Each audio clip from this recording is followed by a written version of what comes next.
It always begins with something small, so small, in fact, that you wouldn't even call it manipulation. Maybe it's a simple favor, a harmless question, a tiny request that feels easy to say yes to. And because it feels easy, you agree. Why not? It seems polite. It seems reasonable. But what you may not realize, in that quiet moment, is that this small yes opens a much larger door, one you never meant to walk through. This is how the foot in the door technique works. It's not loud. It doesn't push. It simply waits for your natural instinct to keep things consistent. When you say yes to something small, your mind begins to shape itself around that decision. You start to think, I'm the kind of person who agrees to this. I'm helpful. I'm reasonable. And once you've made that small choice, the next request doesn't seem so big anymore. It feels like the next step in the same direction. Bit by bit, you're led further, not by force, but by the path you've already started walking. The powerful understand this. They don't ask for your loyalty all at once. They ask for something light, something easy. Maybe it's filling out a survey. Maybe it's agreeing with a simple idea. Maybe it's just giving them a moment of your time. And when you say yes, they don't take much yet. They simply note that the door is now open, just a crack, enough for one foot. And that's all they need. Because now, you've invested, even just a little. And people don't like to backtrack. If you've agreed once, you'll want to keep agreeing, if only to feel that you're being true to yourself. The next ask comes, and it's slightly bigger, but you've already said yes before. So this feels normal, natural, and so you agree again. What once seemed too much now feels like the next logical step. By the time you realize how far you've gone, it doesn't feel like you've been controlled. It feels like you chose this, every step of the way. But what's really happened is that your choices were guided, shaped by that first small yes, a seed planted with care, knowing it would grow. That's the quiet power of this trick. No shouting, no threats, just a gentle nudge, a polite ask, and your own need to stay consistent doing the rest. And those who understand it, use it. They know that the biggest doors don't need to be forced open. They only need a small crack, just wide enough for one foot to slip through. And once it's there, the rest will follow. The door in the face technique. Sometimes, the most effective way to get someone to agree is to first ask for something they will absolutely refuse. At first, this sounds strange. Why start with something big if you know they'll say no? But here's the trick. The real goal isn't the first request. It's the second, the smaller one that comes right after. This is the heart of the door in the face technique. You see, when someone says no to a large demand, they often feel a quiet discomfort, a pressure inside. They want to balance the scales, to not feel like they're being unkind or unhelpful. So when a smaller, more reasonable request follows, they feel almost compelled to say yes. The powerful know how to use this well. They ask for something outrageous, more money, more time, more commitment, knowing you'll push back. But they don't get upset when you do. Instead, they retreat just a little and ask for something smaller. And now, compared to the first request, this smaller one doesn't seem so bad. You feel relief. You feel like you've reached a fair middle ground. But what you don't see is that this second request was their real goal all along. Imagine a company proposing a massive price hike. Outrage follows. Of course, people resist. Voices rise. And then, graciously, the company listens and offers a smaller increase. People breathe easier, thankful that it's not as bad as it could have been. But the truth is, without that initial shock, the smaller increase would never have been accepted at all. This technique works because of our natural sense of fairness. We want to meet others halfway, to not seem unreasonable ourselves. And once we've said no to something big, we're more likely to say yes to something small, just to keep that balance. It feels like compromise, but in reality, it's careful manipulation. And so, you step through the second door, believing you've stood your ground, when in fact, you've gone exactly where they wanted you to go. Gaslighting. There's a special kind of control that doesn't come from orders or commands. It comes from making you doubt your own mind. Gaslighting is one of the most insidious tricks ever used by the powerful. It doesn't just shape your choices. It shapes your reality. Little by little, they make you question what you saw, what you heard, what you felt. They tell you, that didn't happen, or you're imagining things, or you're too sensitive. And over time, you begin to believe it. It starts subtly. A small lie here, a denial there. You remember something clearly, but they insist it's wrong. You feel something deeply, but they say it's silly. And slowly, the ground beneath you shifts. Your memories blur. Your confidence fades. You no longer trust your own thoughts. And so, you start to rely on theirs. This is gaslighting. The art of making someone lose faith in their own mind, so they become easier to control. The rich and powerful have used this not just on individuals, but on whole societies. Governments denying clear truths. Leaders rewriting history. Media bending facts until people no longer know what to believe. When you can't trust your own judgment, you become dependent. You look to others for answers, and those in power are more than happy to provide them. What makes gaslighting so cruel is that it feels like it's your fault. You think, maybe I did get it wrong, or maybe I'm overreacting. And in that doubt, they gain power, not by force, but by making you question everything except them. Fear appeal. Nothing moves people faster than fear. Fear bypasses thought. It grabs you, shakes you, and demands action. And those who understand this know how to use it, again and again. Fear appeal is the tactic of presenting a danger, real or imagined, and then offering a solution that just happens to serve their interests. It begins with a warning, a threat. If you don't act now, terrible things will happen. And in that moment of fear, people stop thinking clearly. They look for safety, for protection, and those in power, who created or exaggerated the fear, are ready with an answer. It's not just about personal fear. It can be fear of others, fear of change, fear of loss. Politicians talk of enemies at the gate. Corporations warn of missing out. Media shows us disasters, over and over, until we feel the world is on fire. And in that state, fear makes us obedient. We follow rules we wouldn't normally accept. We buy things we don't need. We trust those we should question. Fear is one of the oldest tools of control. When people are afraid, they want strong leaders, quick fixes, simple answers, and in their rush for safety, they often give away their freedom, one piece at a time, the illusion of choice. You feel free. You feel in control. You look at all the options in front of you and think, I can choose.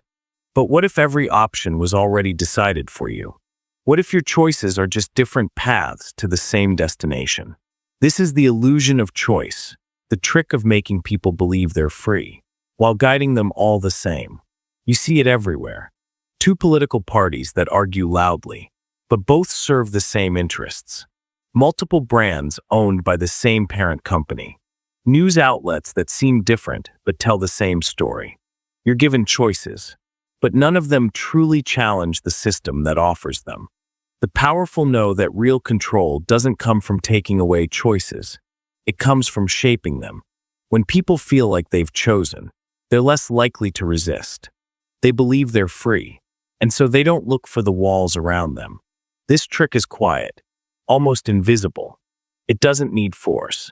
It just needs to limit what you see, to frame your world in such a way that every path leads where they want you to go. And all the while, you feel empowered, never realizing that the freedom you hold is just a carefully crafted illusion. Anchoring effect. The first number you hear, the first idea you're given, it sticks. Even if it's random, even if it makes no sense. It becomes a point of reference. That's the anchoring effect. It's the quiet way in which your mind grabs onto the first piece of information and uses it, often without question, to shape all your future decisions. Let's say someone offers you a luxury watch for $5. 000. You think, that's expensive.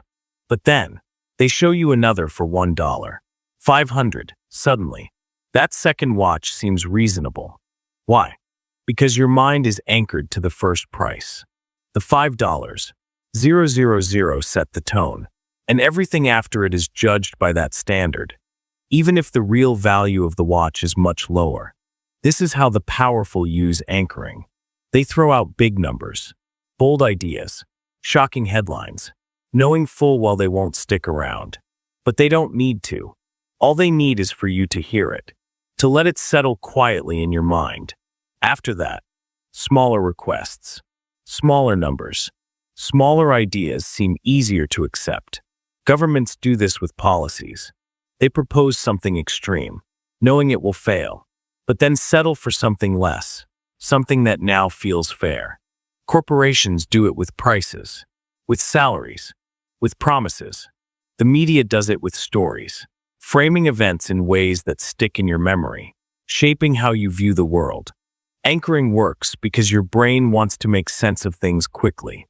The first thing you hear becomes the lens through which everything else is seen.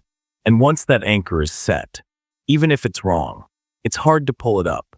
So you drift, not on your own course, but on the one they've already chosen for you. Scarcity principle. When something feels rare, it feels valuable. And when it's about to run out, we want it even more. This is the scarcity principle, a trick that makes you act fast, think less, and desire things not because they're good, but because they seem scarce. You've seen it everywhere. Only 2 left in stock. Limited time offer. Exclusive access.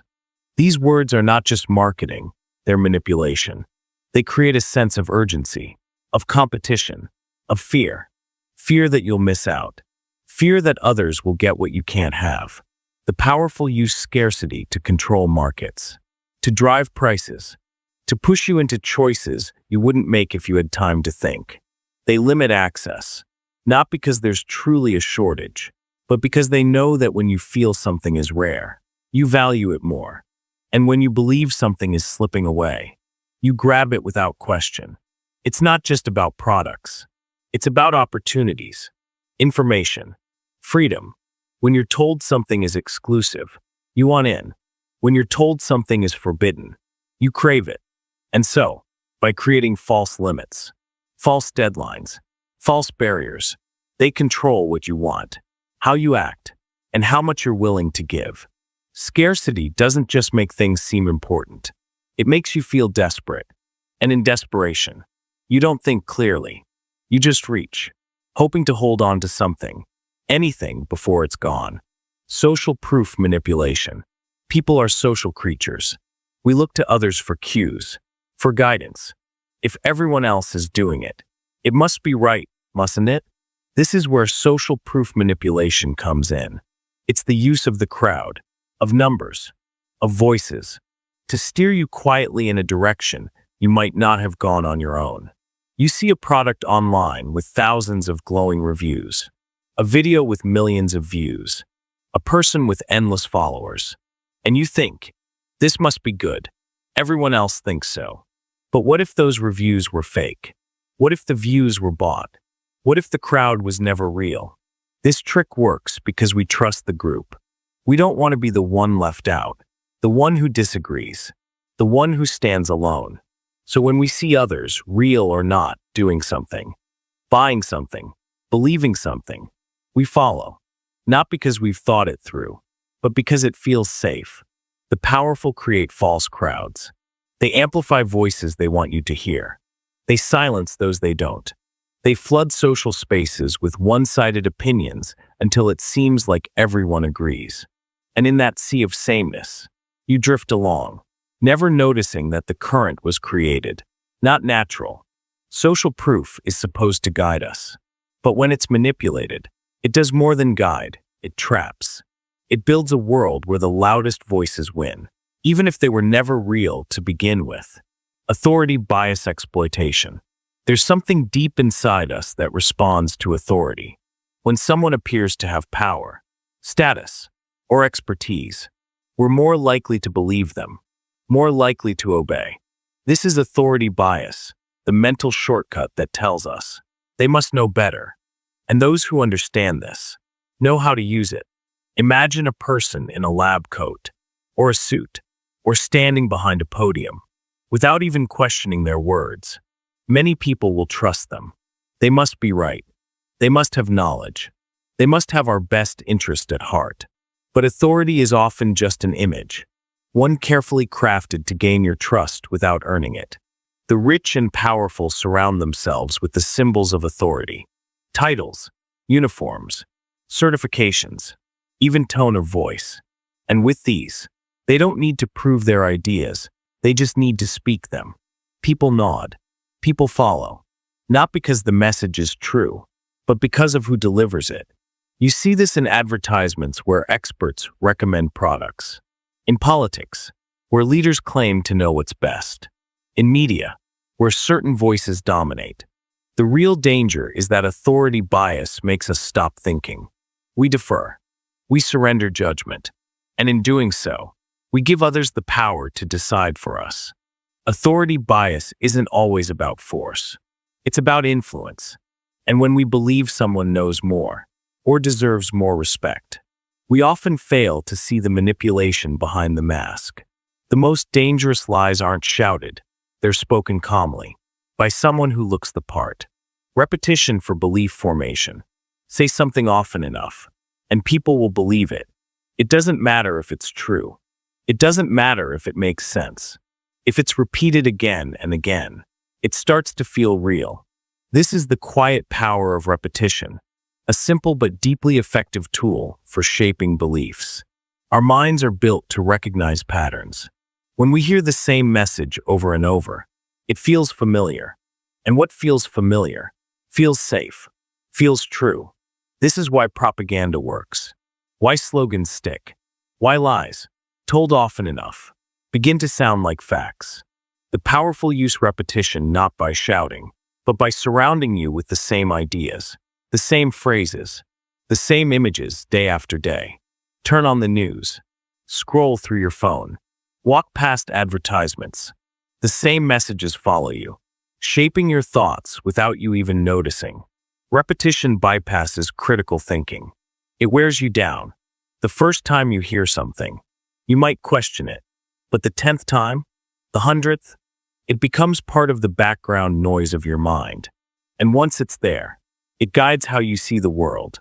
What's repeated doesn't have to be loud. It just has to be constant. And in that constancy, your beliefs slowly shift, not by choice, but by design. The halo effect. One good quality can blind us to everything else. This is the halo effect, the tendency to let one positive trait color our entire view of a person or idea. If someone is attractive, we think they're smart. If they're successful, we assume they're good. If they're charming, we trust them. And because of this, the powerful often polish just one part of their image and let that shine over everything else. You've seen this before. A celebrity speaks on a serious issue, and people listen, not because they're an expert, but because they're famous. A wealthy entrepreneur shares advice on life, and it's accepted because of their success. One shining trait becomes a shield, hiding flaws, mistakes, even lies. The rich and powerful craft halos. They build up an image of kindness, strength, wisdom, and let it do the work. Once you admire one thing, you're less likely to question the rest.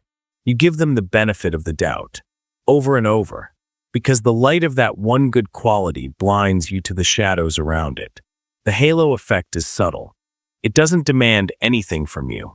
It simply asks you to admire, and in your admiration, to trust. But trust, when given too easily, becomes a tool in the hands of those who know how to shine, even when they shouldn't. Divide and conquer. It's easier to control people when they are not united, when they fight among themselves. They're too busy, too distracted, too weak to fight against the one truly in power. This is the old but deadly effective strategy known as divide and conquer, and it has been used by rulers, empires, and elites for centuries. Here's how it works. Instead of facing a strong, united group, the powerful quietly plant seeds of division. They highlight differences, race, class, religion, politics, and make sure those differences seem bigger than they really are. They stir up distrust, fear, resentment. They encourage conflict, not open war, but slow, steady arguments, judgments, and rivalries. And as people turn on each other, they lose sight of the real game being played. Imagine two communities with similar problems: lack of jobs, poor services, rising costs. Instead of uniting to demand change, they are led to believe that each other is the cause of their suffering. One group is told, they are taking what's yours. The other hears, they're the reason you're held back. And while both fight, those in power stay safe, untouched, and in control. This technique isn't always loud. Sometimes it's just small stories in the media, policies that favor one group over another, or leaders who subtly encourage blame. And when people are divided, they're easier to manage. They don't question authority, they question each other. They don't challenge the system, they fight to protect their place within it. The genius of divide and conquer is that it makes people believe they're defending themselves, when in fact, they're only making themselves weaker. United, they could demand justice. Divided, they only feed the hand that holds them down. Controlled opposition. Not all enemies are real. Sometimes, the loudest voices against power are put there by power itself. This is the trick of controlled opposition, where those who seem to fight the system are secretly part of it, guiding the anger, the resistance, in ways that don't threaten the real control behind the scenes. Here's how it unfolds. People start to get restless. They see the injustice, the lies, the corruption. They want change. And then, just in time, a new leader rises. A movement forms. It looks bold, different, ready to challenge the powerful. But what the people don't know is that this leader, this voice, is already compromised, funded, managed, or directly created by the very forces they claim to oppose. Controlled opposition is a safety valve. It lets people release their anger, follow a cause, feel heard, but always within safe limits. The movement might push for small changes, might speak loud truths, but it will never touch the core of power. It's there to distract, to divide, and to make sure that real revolution never comes. The powerful use this trick when they fear losing control. They'd rather guide the opposition than fight it. And so, they offer a choice that's not a choice, a fight that's not a fight. And those who follow, believing they're breaking free, only walk deeper into the web. False flags. Sometimes, the greatest threats don't come from outside, they're created from within. False flags are events staged or manipulated by those in power, but blamed on others, to justify actions that would otherwise be rejected. A war, a crackdown, a new law suddenly becomes acceptable, even necessary, because of a crisis that was never what it seemed. Imagine a sudden attack, a shocking event, something that causes fear and outrage. The people demand action, protection, justice, and those in power are ready. They pass new laws, take new powers, start new conflicts. But later, perhaps too late, it's revealed that the event wasn't what they claimed. It was planned, or allowed, or twisted to serve a purpose. False flags are powerful because they use fear to unite people under control. In the face of a threat, people stop asking questions. They trust their leaders. They give up rights. They accept things they never would in peace. And those who staged the event gain exactly what they wanted, without ever revealing their hand. History holds many shadows of false flags. And though they're hard to prove, the pattern remains: create the problem, then offer the solution, all while keeping the truth hidden, just out of reach. Problem, reaction, solution. This trick is as old as power itself. Create the problem, watch the reaction, then offer the solution you wanted all along. It's called problem, reaction, solution. And it works because people are easier to control when they're in crisis. When they feel something must be done, right now. Here's how it unfolds. Something bad happens. A crisis. A threat. a disruption to normal life. People panic. They demand answers, safety, stability, and those in power, who may have caused or allowed the problem, step forward with a ready-made solution. A law, a policy, a new system, something that might have been rejected before, but now, in the heat of fear, is welcomed. Imagine a sudden wave of violence. Fear spreads. People want order. The government responds with strict new controls, surveillance, policing, and though life feels safer, freedoms are lost. Or think of an economic crash, jobs vanish, savings disappear. People cry out for help. A powerful group steps in, offers aid, but at a cost, more control over money, over markets, over lives. The key to this manipulation is timing. The solution is always prepared in advance, waiting for the right moment of fear and chaos to be accepted. The public sees only the surface, a problem and a quick fix. But the deeper truth is that their reaction is being used, turned into a tool that benefits those already in power. Problem reaction solution is subtle because it feels natural. We expect leaders to solve problems. But when the problem itself is part of the plan, the solution serves only them, not us. Misinformation overload. Sometimes, the goal isn't to make you believe something. It's to make you believe nothing at all. This is misinformation overload, the flooding of your mind with so many conflicting facts, lies, and half-truths that you give up trying to understand. And in that confusion, power finds a perfect place to hide. It begins slowly. One version of the truth here, another there. One expert says this, another says the opposite. News channels, social media, rumors, they all spin different stories. And as the noise grows louder, you stop trusting any of it. You stop caring. You think, no one really knows. It's all a mess. And in that moment, you surrender. The powerful love chaos when it's in your mind, not theirs. When people are confused, they're easier to guide. They're more likely to accept whatever version of reality is most comfortable, most repeated, or most convenient. And often, that version is the one that keeps things just as they are. Misinformation overload doesn't seek to control your beliefs directly. It seeks to wear you down, to make truth feel unreachable. And when you no longer know what to believe, you stop trying to change anything. Normalcy bias exploitation. People want things to stay the same, even when the world is changing, even when danger is near. There's a part of us that clings to the familiar. This is normalcy bias, the belief that life will continue as it always has, that nothing truly bad will happen. And those in power know how to use this bias to keep people passive, even as the ground shifts beneath them. Think about it. When warnings come about the economy, about freedom, about safety, many dismiss them. It can't be that bad, they say. Things will go back to normal. And by the time they realize it won't, it's often too late. The changes have already taken hold.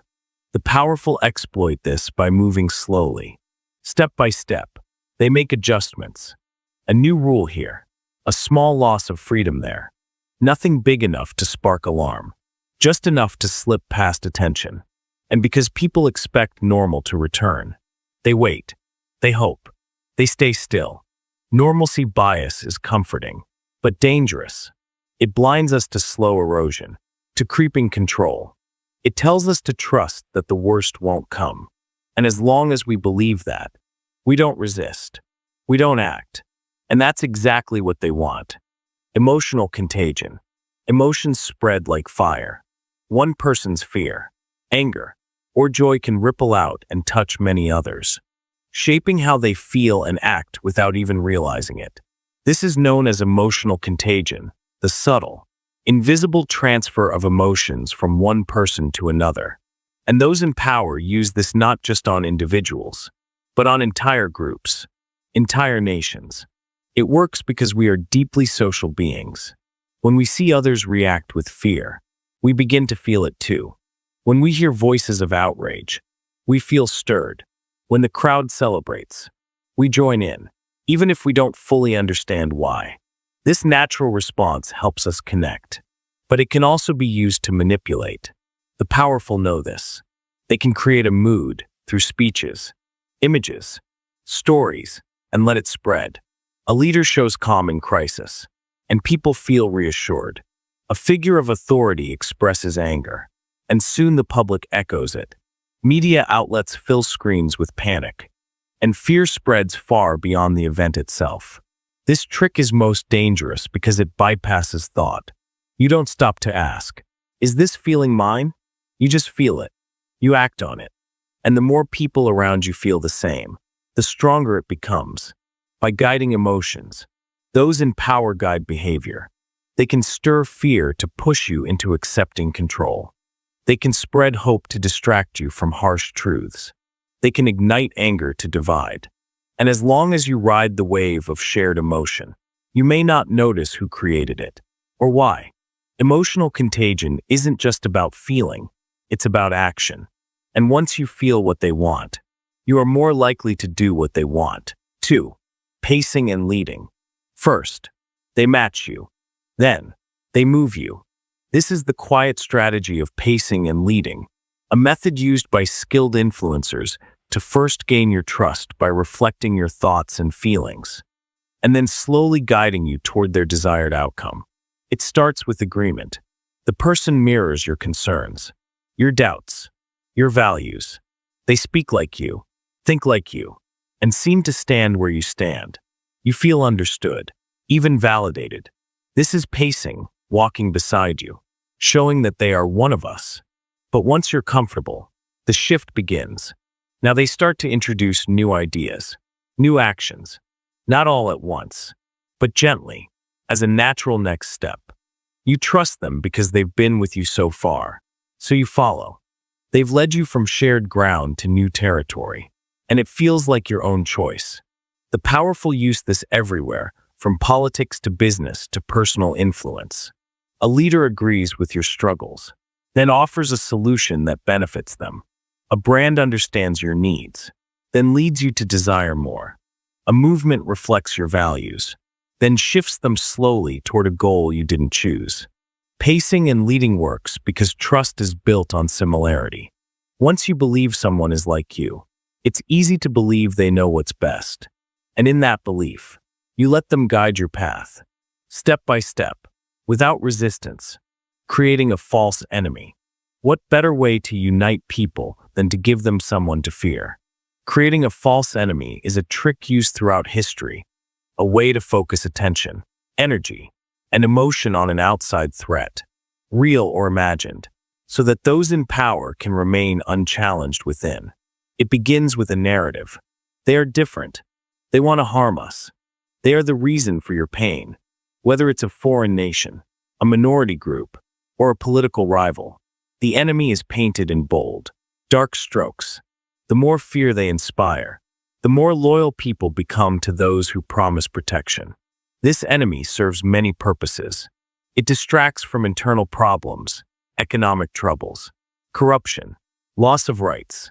It justifies harsh measures, surveillance, laws, wars, and it creates unity, not through hope, but through fear and hatred.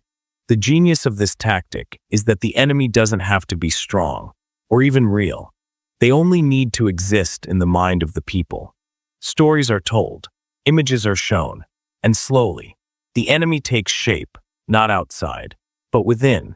By focusing on the false enemy, people stop questioning their leaders.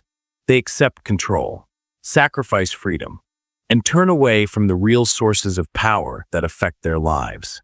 The enemy becomes a shadow puppet, danced by those who need you afraid. And while you fight the false enemy, the real ones remain unseen, exploiting cognitive dissonance. There's a discomfort that comes when your actions and beliefs don't match, a tension deep inside, like a silent alarm going off. This is called cognitive dissonance, and it pushes you to find relief, to make things feel right again. But those in power have learned how to use this discomfort, not to help you, but to control you. Here's how it works. You see yourself as good, honest, rational. But then, You're led to act in ways that don't quite fit that image. Maybe you support a leader who does things you disagree with. Maybe you buy products from companies that harm the world. You feel the conflict. This isn't who I am. But instead of changing the action, many people change the belief. They justify. It's for the greater good. Everyone does it. I have no choice. The powerful create situations where your beliefs and actions clash. Then offer justifications that keep you loyal. They give you reasons to stay the course, to not question too deeply.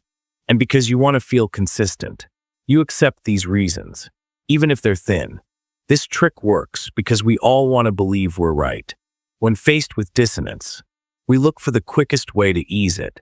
And if that means believing something new, something more convenient, we often do, especially when it protects our sense of self. Cognitive dissonance isn't just a personal struggle. It's a tool, used quietly, to shape your beliefs to match your behavior, all while keeping you from seeing who truly benefits. Learned helplessness. There's a point where people stop fighting, not because they're weak, but because they've learned that nothing they do makes a difference. This state of mind is called learned helplessness, and it's one of the most powerful tools of control.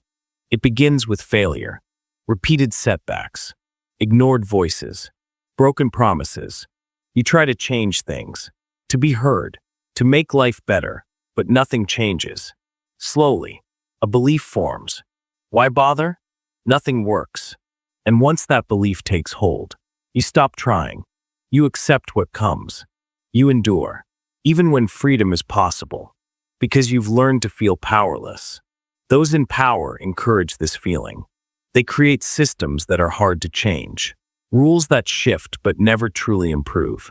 They allow small wins, but never enough to give real hope. And over time, people settle into a quiet surrender. Learned helplessness keeps people from rising, from uniting, from believing in change. It's not about force, it's about spirit. Break the spirit, and the body will follow. Keep people tired, overwhelmed, uncertain, and they won't resist. They won't dream. This trick is slow. It works over years, but once in place, it becomes self-sustaining. People teach it to each other. This is just the way it is. And in that belief, power remains safe, unchallenged. Herd mentality control. When we don't know what to do, we look around. We follow the crowd, trusting that so many people can't be wrong. This is herd mentality, and it's a shortcut our brains take to avoid the fear of standing alone. But when those in power control the crowd, they control you too. It starts with a few loud voices. They shout. They lead. They point the way. Others follow. And soon, the group grows. You feel the pull. If everyone's going this way, it must be right. And so, you join in, not because you've thought it through, but because it feels safer to move with others than to stand apart. The powerful understand this deeply. They create movements, trends, opinions, not always from the top, but by guiding the first few steps. They use influencers, media, public figures to spark direction. And once the crowd moves, it takes on a life of its own. Herd mentality makes you give up your voice for the comfort of the group. It silences doubt, replaces questions with agreement. You stop thinking, what do I believe? And start thinking, what does everyone else believe? And in that shift, you become easy to guide, easy to use, control the herd, and you control the many without ever needing to touch the individual. Reward and punishment conditioning. Control doesn't always come from fear alone. Sometimes, it's shaped by a system of rewards and punishments, designed to guide your behavior without you even realizing it. This method, rooted in psychology, is about reinforcing what the powerful want and discouraging what they don't, until you adapt naturally to the patterns they've set. Here's how it works. You take an action they approve of. Maybe you follow the rules, stay silent, or support the system, and you're rewarded. It might be praise, opportunity, safety, or comfort. You feel good, secure. On the other hand, when you resist, when you question or step out of line, there's punishment, It could be loss of status, public criticism, financial pressure, or even social isolation. Over time, you start to shape your choices around what brings reward and what avoids pain. Not because you've deeply considered each decision, but because you've learned the pattern. You know where the boundaries are, and you stay within them. And slowly, without force, your behavior aligns perfectly with what those in power want. This technique is used everywhere, from schools and workplaces to governments and media. The system itself becomes the trainer, offering small incentives for obedience and subtle punishments for disobedience. The real genius of it is that it feels like your own choice. You think you're acting freely, but in truth, you're following a path carefully paved with consequences. And as long as you seek their rewards, you remain in their control. The bandwagon effect. There's a comfort in numbers. When we see others doing something, believing something, buying something, we start to think we should too. This is called the bandwagon effect, and it's one of the most subtle yet powerful forces in shaping behavior. It's not about pressure, it's about momentum. The more people who join in, the harder it becomes to stand apart. Here's how it unfolds. A trend starts. Maybe small at first, a product, an idea, a leader. A few voices rise, and then more follow. You notice. You think, maybe I'm missing something. As the numbers grow, your doubt turns to curiosity, then to action. Everyone else is doing it, so why not me? Those in power love this effect. They don't need to convince everyone, just enough people to start the wave. After that, the crowd does the work. The bandwagon grows, fueled by our natural desire to belong, to not be left behind. And soon, the original message, product, or rule spreads far beyond its original reach. This trick works because it hides in plain sight. It feels like collective wisdom, like shared truth, but it's often carefully started and fed, not by chance, but by design. When the powerful want something adopted, they create the illusion that everyone already agrees. And once you believe that, it's hard not to climb aboard. Status symbol manipulation. We're told that certain things mean success, a luxury car, a big house, designer clothes, the latest technology. These are status symbols, and while they seem like personal choices, they're often tools of control. By defining what success looks like, those in power shape what you want, how you spend, and how you live. It starts with desire. You see others with these symbols, and you want them too, not just for their function, but for what they represent: wealth, power, respect. And so, you work harder, spend more, strive for things that are not about need, but about image. The powerful set these symbols. They decide what's in, what's valuable, what shows status, and then they sell it back to you, over and over. Through media, advertising, and culture, they teach you that your worth is tied to what you own, how you look, what others see. This trick traps you in a cycle.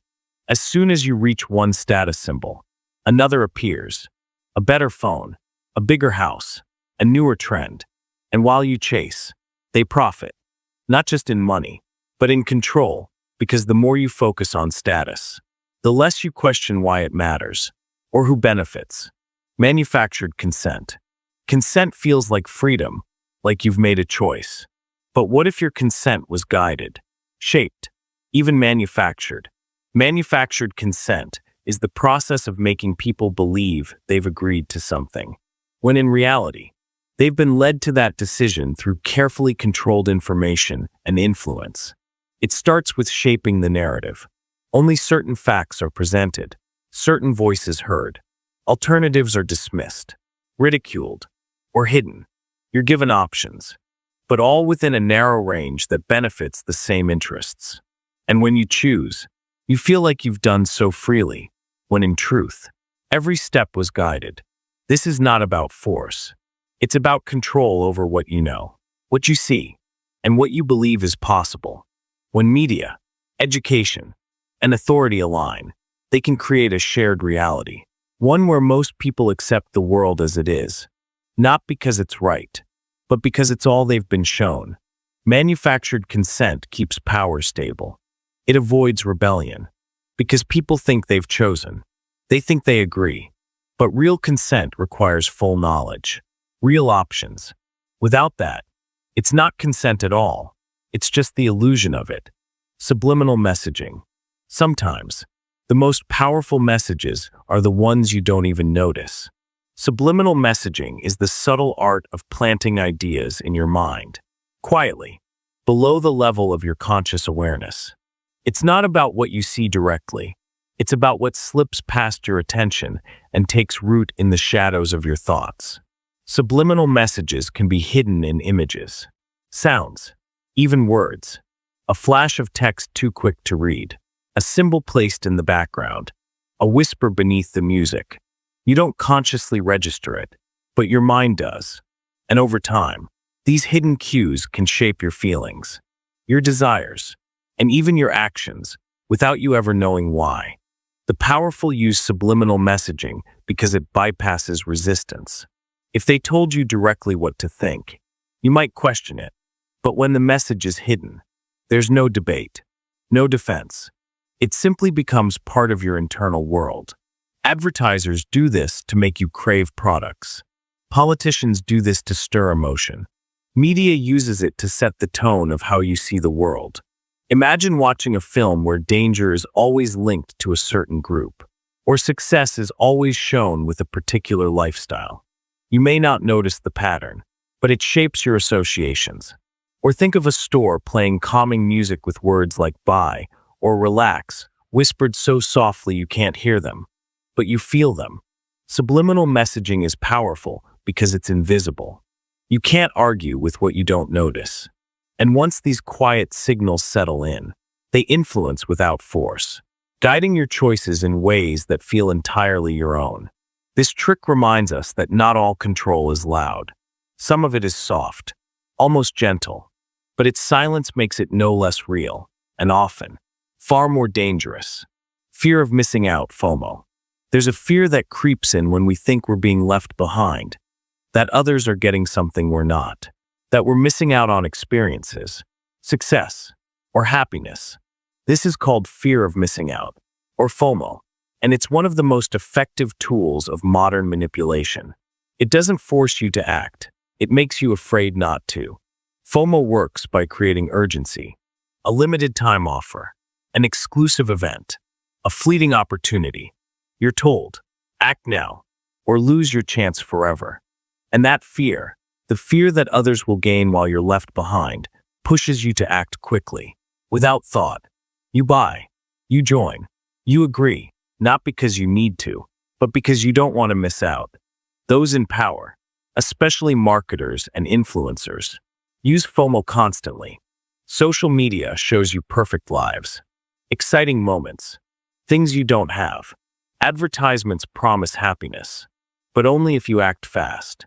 Events are framed as once in a lifetime, and in this whirlwind of pressure, you feel you must keep up. FOMO exploits your natural need to belong, to be part of the group, to not feel excluded. It turns your focus outward, constantly comparing, constantly chasing. And while you're caught in that chase, you stop asking, do I really want this? Do I really need this? This trick keeps you running toward what others have, toward what might be gone tomorrow. And while you run, those in power lead the way, setting the pace, defining what's worth wanting. Black and white thinking. The world is full of shades, of complexity, of in-betweens. But sometimes, people are led to see only extremes, good or bad, right or wrong, us or them. This is black and white thinking, and it's a tool that simplifies the world in ways that benefit those who want easy control. When people think in black and white, they stop seeing nuance. A leader is either a hero or a villain. A policy is either perfect or disastrous. There's no room for doubt, for discussion, and in that simplicity, control becomes easier. You're told, you're either with us or against us, and no one wants to be on the wrong side. The powerful push black and white thinking because it polarizes. It creates loyalty through fear and certainty. If you believe your side is entirely right, you won't question it. If you believe the other side is entirely wrong, you'll fight it without hesitation. This thinking spreads through media, politics, even personal relationships. Complex issues are reduced to slogans. History is rewritten in clear lines. And once people accept this simplicity, they stop seeking truth. They seek confirmation. Black and white thinking feels safe. It offers clear answers. But in that false clarity, you lose sight of the real world, a world where truth is often found in the gray. And while you see only extremes, those in power move freely through the middle, unseen and unchallenged. Silent treatment as control. Silence can be louder than words. When used carefully, it can shape behavior, control emotions, and even break down resistance. The silent treatment is often thought of as a personal tactic, but it's a tool of control that the powerful have long understood. It works not by action, but by withdrawal, by creating a void that the other person desperately wants to fill. Here's how it works. When you expect communication, acknowledgement, or response, and it's denied, you feel unsettled. Your mind races. What did I do wrong? How can I fix this? That discomfort grows, not because of what's been said, but because of what hasn't. And to escape it, people often bend, apologize, comply, or submit, just to break the silence. Those in power use this on both small and large scales. A leader ignores protests. A company refuses to answer public concern. A government stays silent on critical issues. And in that silence, people grow anxious, uncertain. They start to question their own stance, wondering if perhaps they overreacted, misunderstood, or need to soften. Silence becomes a weapon, not by attacking, but by withholding. This tactic is powerful because it creates imbalance. The person or group in control shows they don't need to speak, don't need to justify, don't need to respond, and those affected feel powerless, desperate for recognition. They give in, not to words, but to the absence of them. Silence isn't empty. It's filled with tension, with implied meaning, and when used with precision, it can shift power without a single word being spoken. Triangulation. Triangulation is a method of control that brings in a third party, not to help, but to manipulate. It's when someone uses others to maintain power over you. By comparison, competition, or division. This tactic is subtle but highly effective, especially in relationships, workplaces, and even in politics. Here's how it happens, you're told, or made to feel, that someone else is better, more trusted, more favored. They don't have a problem with this. Why can't you be more like them?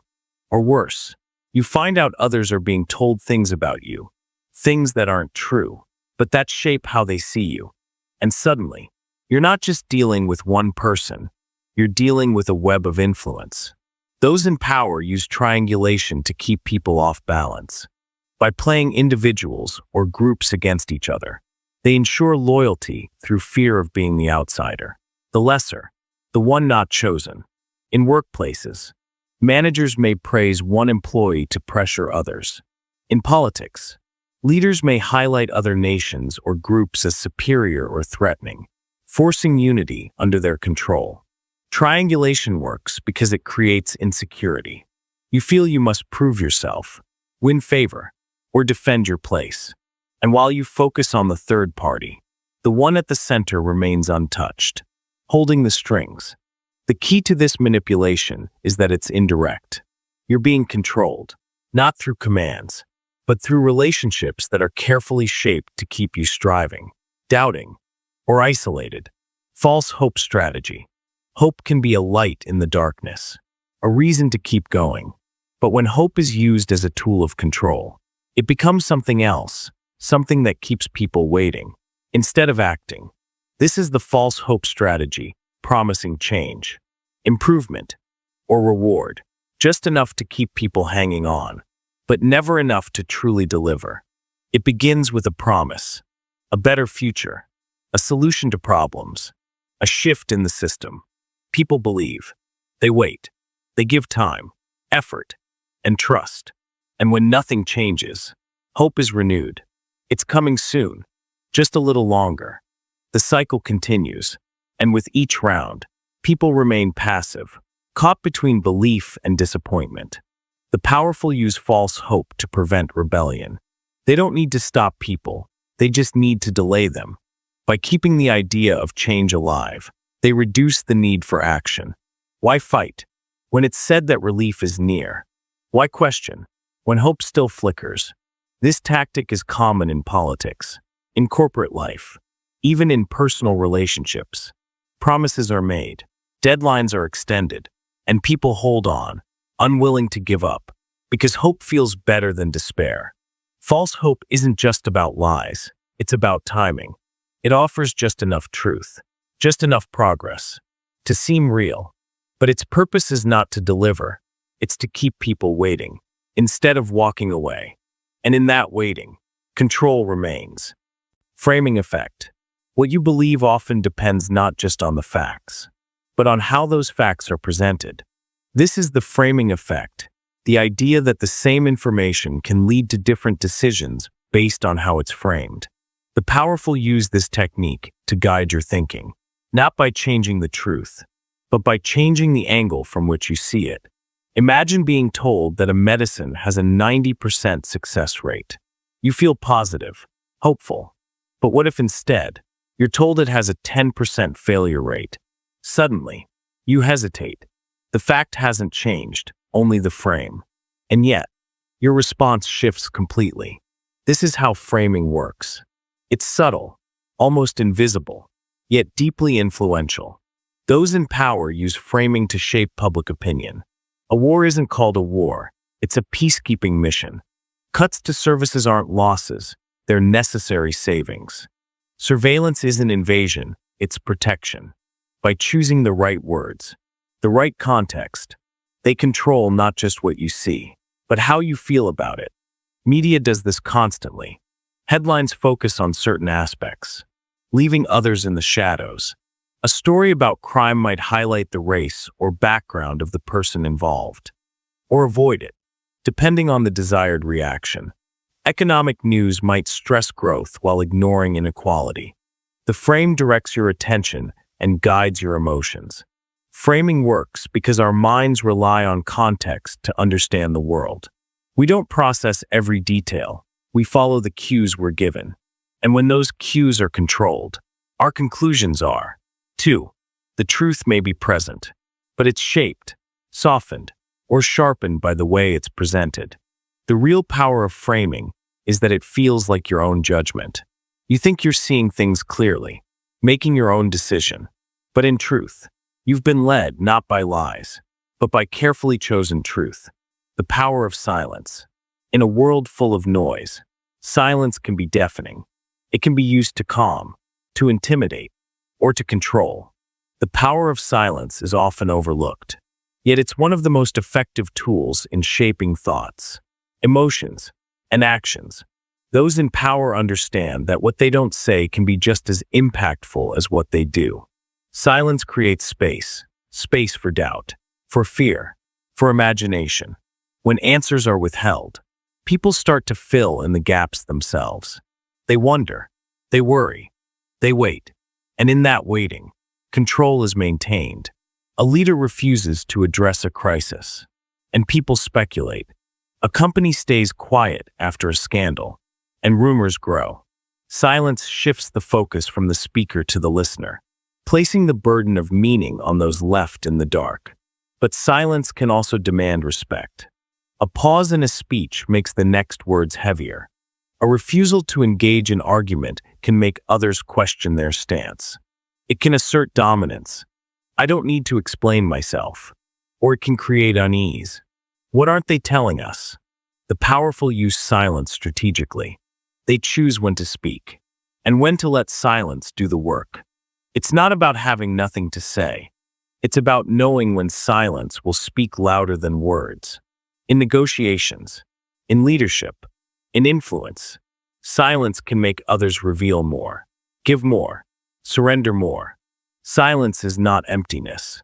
It's a tool, carefully wielded, and when used with intent, it can shape outcomes as strongly as any spoken command. Mirroring for trust. We tend to trust people who are like us, who reflect our thoughts, our feelings, our gestures. This is why mirroring is such a powerful tool in building rapport and gaining influence. It's the subtle act of copying someone's behavior, tone, or language to create a sense of connection. And when used by those seeking control, it becomes a way to lower defenses and guide decisions.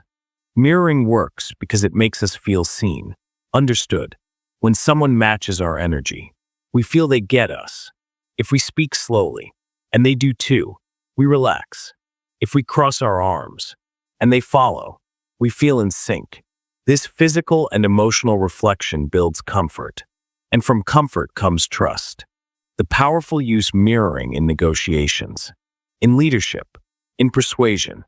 A politician might adopt the language of the people they're speaking to, mirroring their concerns. A salesperson might reflect a customer's posture, creating unconscious alignment. Even in media, characters are written to mirror the audience's desires and fears, drawing them in deeper. Once trust is established, influence becomes easier.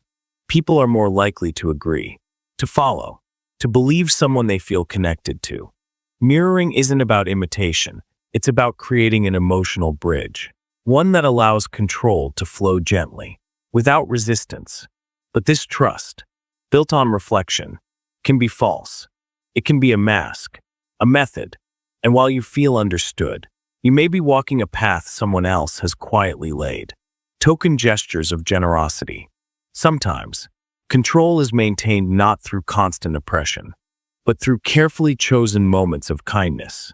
These are known as token gestures of generosity, small, deliberate acts of giving or leniency designed not to empower, but to pacify. The powerful understand that to keep people compliant, you don't have to give them freedom, you just have to give them hope. These gestures are often symbolic. A raise that's just enough to feel appreciated, but not enough to change your life. A law that offers minor reform, while leaving deeper issues untouched. A public apology, without any real accountability. These acts are loud in appearance, but quiet in substance. They serve to create an illusion. Look, we care. Look, we're fair. The genius of this tactic lies in timing. When unrest grows, when questions rise, a token gesture calms the waters. It buys time, so that the system continues as it always has. People, relieved by the small win, may forget the bigger fight. They may hesitate, thinking, maybe change is possible.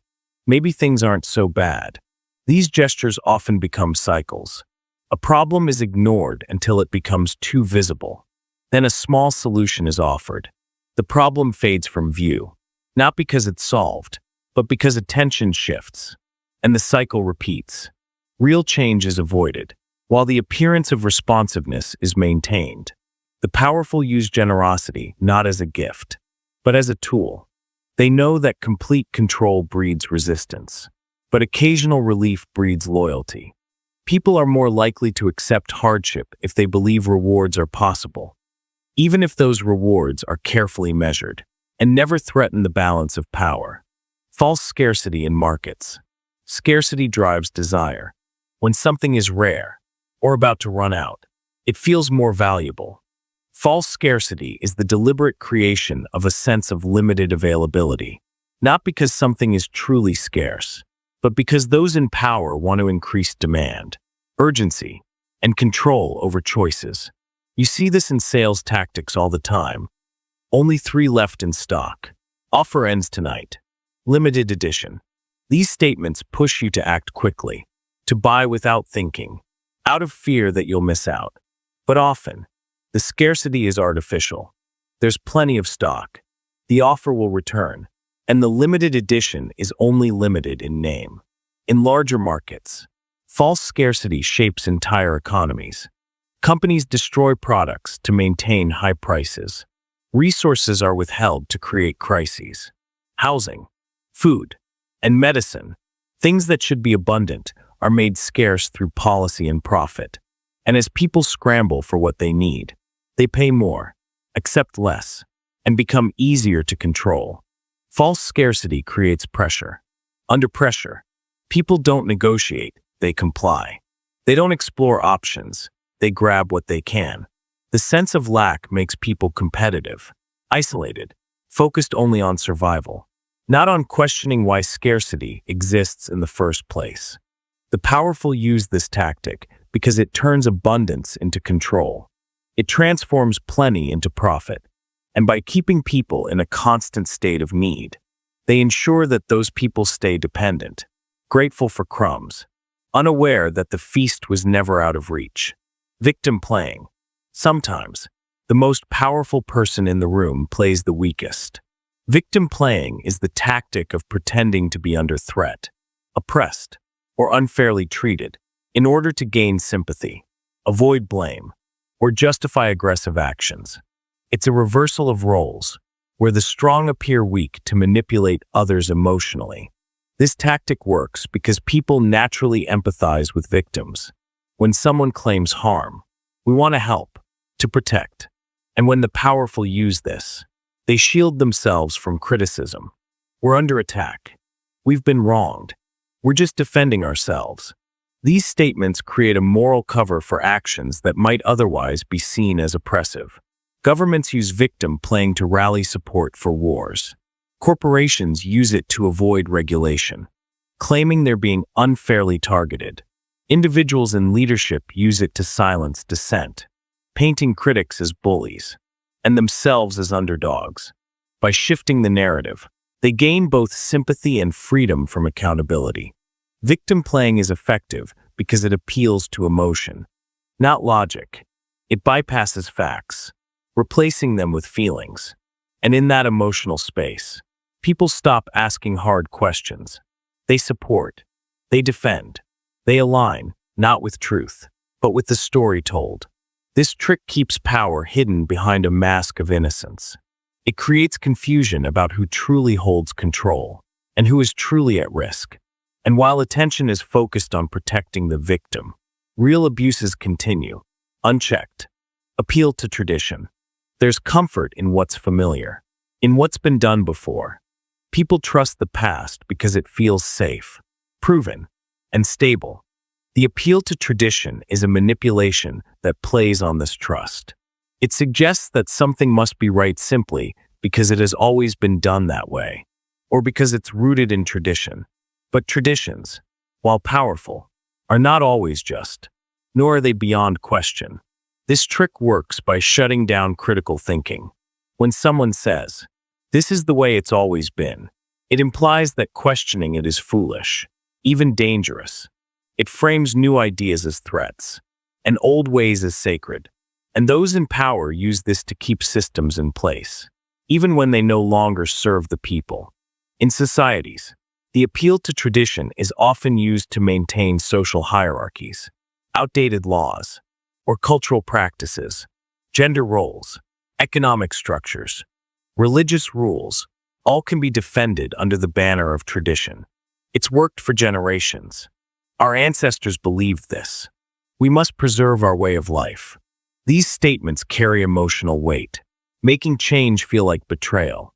The danger of this tactic is that it values longevity over truth. Just because something has lasted doesn't mean it's right. Many injustices, slavery, discrimination, oppression, were once upheld through tradition, and questioning them was seen as radical, even wrong. The powerful exploit this by aligning themselves with tradition. They position themselves as guardians of heritage, protectors of the old ways, and in doing so, they resist change that might threaten their control. Appealing to tradition keeps people anchored to the past, often at the expense of the future. It turns memory into a tool of control, and nostalgia into a chain. Appeal to novelty. While some cling to the past, others are drawn to the new. The appeal to novelty is the flip side of tradition, a trick that suggests something must be better simply because it's new, modern, or innovative.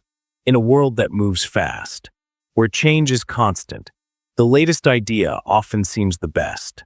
But newness alone is not proof of value.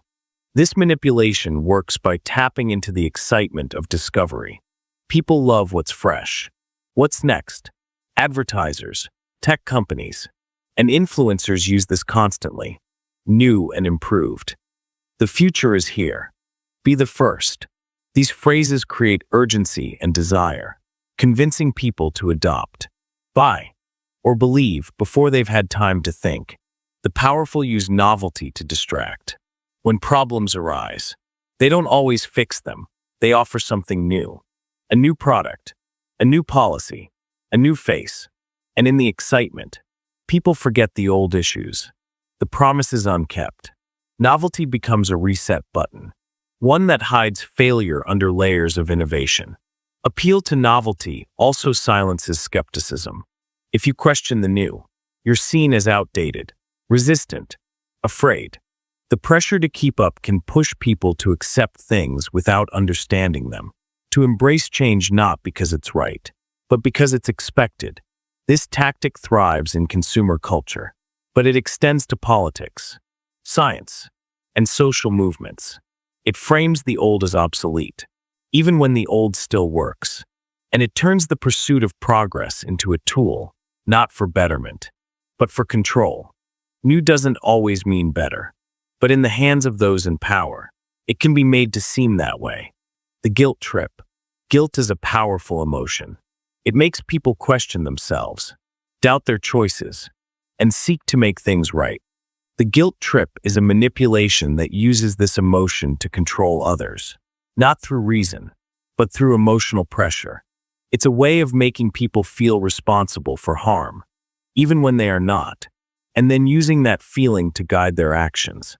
Here's how it works. Someone suggests that by saying no, by questioning, by choosing differently, you are causing hurt. After all I've done for you, if you cared, you wouldn't. How can you live with yourself? These words aren't about truth, they're about power. They're meant to make you feel bad enough to comply. The powerful use guilt to maintain control over individuals and groups. Governments guilt citizens into accepting harsh measures. It's for your safety. Corporations guilt customers into loyalty. Support us, or we can't survive. Leaders guilt followers into silence. Don't let us down. The goal is to shift focus from the issue to the emotion, to stop logic with shame. This tactic is especially effective when tied to identity. If you're a good person, you'll do this. Real patriots don't question. True believers accept. Guilt becomes a test of worth. And people, eager to prove themselves, fall into line. The guilt trip doesn't offer solutions. It offers blame. And in that blame, the powerful find obedience, not freely given, but emotionally extracted. Guilt may fade, but its effects linger, shaping choices long after the moment has passed. Illusory truth effect. If you hear something often enough, it starts to feel true, even if it's not. This is the illusory truth effect, a powerful psychological trick that makes repetition more important than accuracy. When a statement is repeated over and over, your brain starts to accept it, not because you've verified it, but because it's familiar. Familiarity feels safe. Familiarity feels right. The powerful understand this well. They don't need to convince you with facts. They just need to say the same thing again and again. It could be a slogan, a statistic, a belief. It doesn't matter if it's fully true, half true, or not true at all. With enough repetition, it becomes part of your mental landscape. Media outlets use this technique constantly. A headline is repeated across channels. Politicians echo the same phrases. Advertisements hammer the same messages. Over time, these words lose their strangeness. They start to sound normal, then true. This effect is subtle. The first time you hear something, you may question it. The second time, you might wonder. But the 10th time, the 100th, it feels too familiar to doubt. Your brain takes shortcuts, and repeated information gets stored as fact, because challenging it takes more effort than accepting it. The danger of the illusory truth effect is that it shapes beliefs without your awareness. You think you've made a choice, but really, your mind has simply absorbed what it's heard the most. And those in power can fill that space with whatever serves their purpose. It's not about proving something. It's about saying it enough times that no one asks for proof anymore. Overloading with rules. Rules are meant to create order, to provide structure. But too many rules can do the opposite. They can create confusion, frustration, and dependence. Overloading with rules is a strategy of control that overwhelms people with regulations, restrictions, and complex systems, making it hard to act freely or think independently. When rules are simple, people can follow them, understand them, even challenge them. But when every action requires permission, every choice is governed, and every step is watched, people begin to feel powerless. They stop trying to navigate the system on their own. They look for guidance, for authority, for someone to show them the way. This is where control deepens. The powerful create layers of rules, not to protect, but to confuse. Bureaucracy grows. Laws become intricate. Policies overlap. And as individuals struggle to understand, they give up. They comply, not because they agree, but because resistance feels impossible. Overloading with rules also creates opportunities for selective enforcement. With so many rules, everyone can be guilty of something, and that guilt can be used to silence, to punish, to manipulate. You broke the rule, they say, even if no one knew it existed. This tactic keeps people busy, distracted by the details of compliance. It shifts focus from the larger system of power to the small, daily tasks of following orders. And in that distraction, real freedom slips away. Complexity becomes a cage. And those who hold the keys decide who moves, who stays, who speaks, and who falls silent. Red herring distractions. Not every battle is fought where it seems. Sometimes, the loudest issues are not the most important. They are just red herrings. Distractions meant to pull attention away from what truly matters. A red herring is a deliberate shift in focus, a tactic used by the powerful to keep people occupied, arguing, or afraid, while decisions are made elsewhere, in silence. It starts with a headline, a scandal, a controversy, something that sparks outrage, debate, emotion. People talk, protest, post online. But while they're looking at the surface, the deeper moves go unnoticed. A new law is passed, a deal is made, a right is taken, and by the time attention returns, it's too late. Red herrings work because they feel urgent. They grab at your sense of justice, your fear, your curiosity. They make you feel involved, like you're part of something important. But the truth is, they are meant to mislead. Governments use red herrings during times of unrest. A distraction calms the crowd, divides opinions, delays action. Corporations use them during crises. A flashy new product, a public gesture, a celebrity endorsement, all to draw eyes away from failures or harm. This tactic keeps people from seeing the whole picture. It fragments attention, turning energy toward side issues. It makes people reactive, not reflective, and while they chase the latest distraction, the real levers of power remain untouched, unexamined. A red herring doesn't need to be a lie. It just needs to be loud enough to drown out the truth. Appeal to fear. Fear is one of the most basic human emotions, and when triggered, it can override logic, reason, and even morality. The appeal to fear is a powerful manipulation tactic that uses this emotion to push people into compliance, not because they believe in something, but because they are afraid of what might happen if they don't. Those in power use fear as a tool, knowing that a fearful population is easier to control than one that feels safe and secure. Here's how it works. A threat is presented real, exaggerated, or entirely fabricated. It could be fear of violence, economic collapse, social unrest, or an external enemy. The key is to make people feel vulnerable, to believe that danger is imminent. Then, a solution is offered, usually involving more control, more rules, or more power given to the very people who created or amplified the fear in the first place. This tactic is common in politics.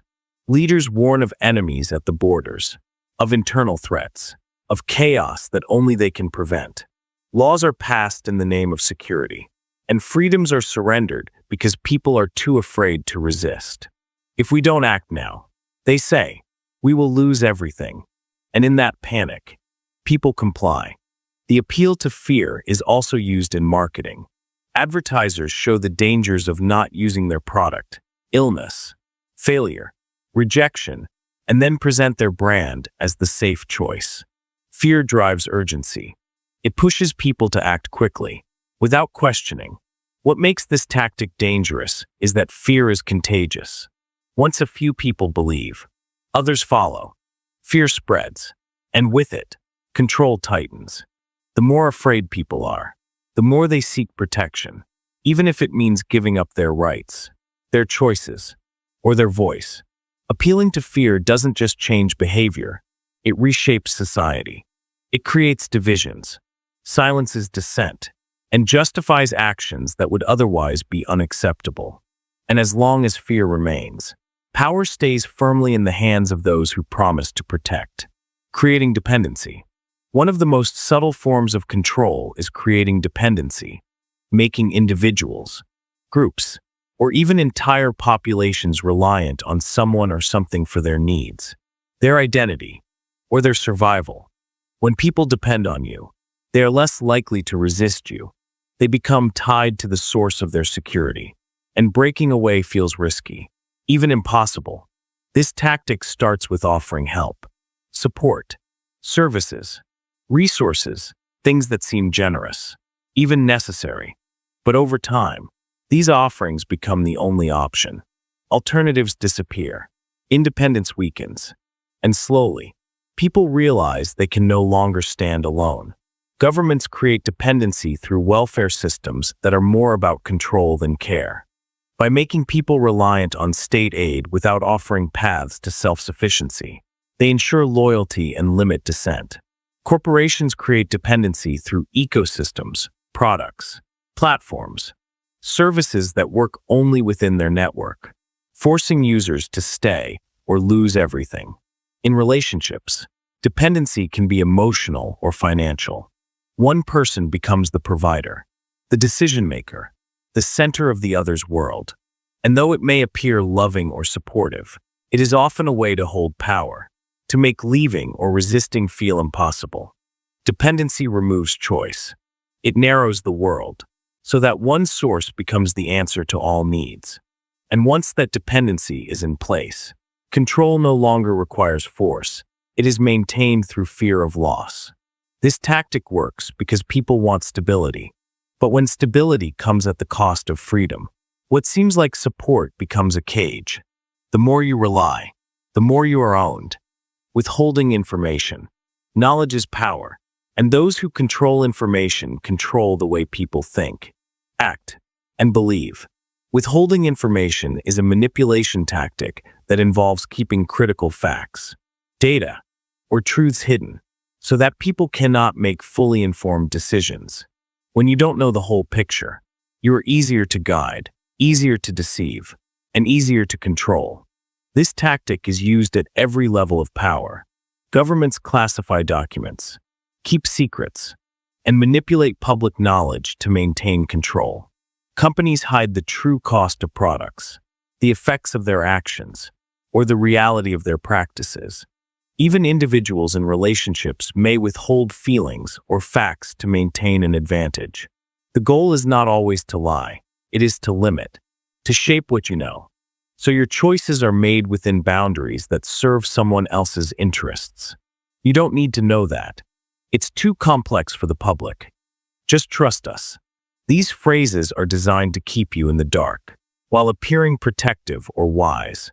Withholding information creates dependency on the source. If only they have the facts, only they can decide. It removes your ability to question, to challenge, to think for yourself. You're forced to act on partial truths, on assumptions, on trust that may not be deserved. This tactic also prevents accountability. If no one knows the full story, no one can demand change. And in that silence, power thrives. hidden behind walls of secrecy. True freedom comes from knowledge. And when information is withheld, that freedom is quietly taken away. Setting moving goalposts. Control becomes easier when success is always just out of reach. Setting moving goalposts is a tactic where the rules, expectations, or requirements are constantly changed, making it impossible for people to ever feel they've achieved enough or done things right. The target is always shifting, and no matter how hard you work, how much you comply, it's never quite enough. Here's how it works. A goal is set. People strive toward it, thinking that once they reach it, they'll find stability, reward, or approval. But just as they approach, the goal is moved. New conditions are added, standards are raised, or the timeline is extended. And so, people keep pushing, believing they are close, while the finish line is always one step further away. The powerful use this tactic to maintain dominance. In workplaces, employees are promised promotions or benefits once certain tasks are completed, but then more tasks are added. In politics, citizens are told they will regain freedoms once certain sacrifices are made, yet the demands grow.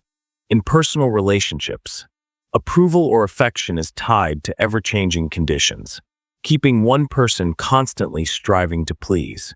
This manipulation creates exhaustion. People invest time, energy, and hope, only to find that their efforts never quite lead to satisfaction. Yet they don't give up, because they believe the next step might be the one that finally gets them there. It becomes a cycle of chasing approval, chasing success, chasing peace that never comes. Setting moving goalposts also undermines confidence. When you're never good enough, you start to doubt yourself, your worth, your abilities. This doubt makes you more compliant, more willing to follow, because you believe you just need to try harder, do more, be better. The truth is, the goalposts were never meant to be reached. They were meant to keep you running, flooding with negativity. When people are overwhelmed with bad news, fear, and hopelessness, they become easier to control. Flooding with negativity is a tactic where constant negative information is used to wear down resistance, crush optimism, and make people feel powerless. When the world seems dark and full of problems, people stop dreaming of change. They just try to survive. This tactic works by filling every space with distressing content. News cycles focus on violence, disasters, conflict. Leaders emphasize threats, enemies, dangers. Even entertainment becomes saturated with themes of despair. Over time, this flood shapes how people see the world, not as something they can influence, but as something that's beyond their control. The powerful benefit from this mindset: when people are tired, afraid, or hopeless, they are less likely to rebel, to question, or to demand better. They look for safety, for someone to take charge. Even if that means giving up freedoms, at least they're keeping us safe. They think, at least they have a plan. Flooding with negativity also distracts. While people focus on the endless stream of bad news, they don't notice the quieter moves of power. They don't organize, because they're too divided by fear. They don't resist, because they're too weary from worry. This tactic turns the mind inward. Instead of seeing possibilities, people see problems. Instead of hope, they feel despair. And in that despair, control deepens, not through force, but through the slow erosion of belief in something better. Information asymmetry. When one side knows more than the other, power is unbalanced. Information asymmetry is the deliberate creation of situations where those in power have access to important knowledge, while others are left in the dark. It's not just about hiding facts. It's about controlling who knows what and when. In markets, information asymmetry allows companies to profit from what customers don't know. A seller knows a product's flaws, but the buyer doesn't. A corporation knows about risks, but the public doesn't. This gap creates opportunities to manipulate decisions, set unfair prices, or avoid responsibility. In politics, leaders may have intelligence about threats, resources, or outcomes that citizens can't access. They make decisions based on full knowledge, while the public must trust, guess, or react with limited understanding. This makes true democracy difficult. How can you choose wisely if you don't know the facts? Information asymmetry also appears in relationships, where one person withholds details to maintain control. Financial details, emotions, intentions, when kept hidden, they shift power. This tactic is effective because it removes the ability to challenge. You can't argue what you don't know. You can't prepare for what you don't see. And those with more information can guide, deceive, or dominate, while always staying one step ahead.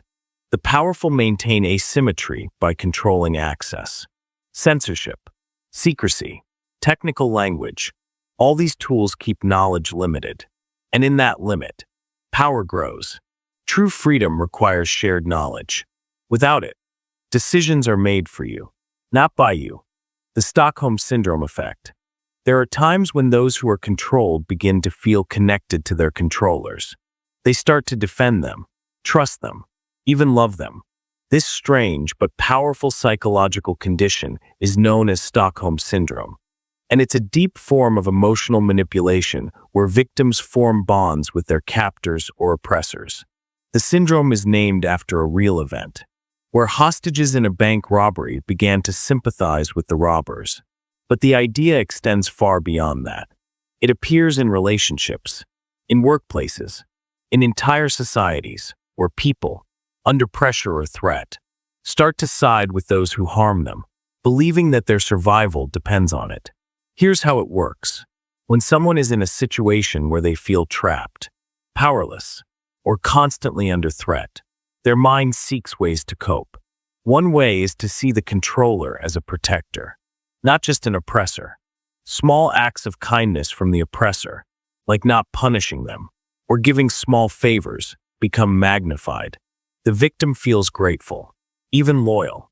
The powerful use this effect, knowingly or unknowingly, by creating environments where people rely on them for safety, even as they create the fear themselves. Governments may impose strict laws, then offer relief. Employers may overwork staff, then reward them slightly. And over time, those under control start to feel that their well-being is tied to those who control them. Stockholm Syndrome makes people defend the very systems that harm them. It silences dissent, because speaking out feels like betrayal. It creates loyalty, not from love, but from fear disguised as gratitude.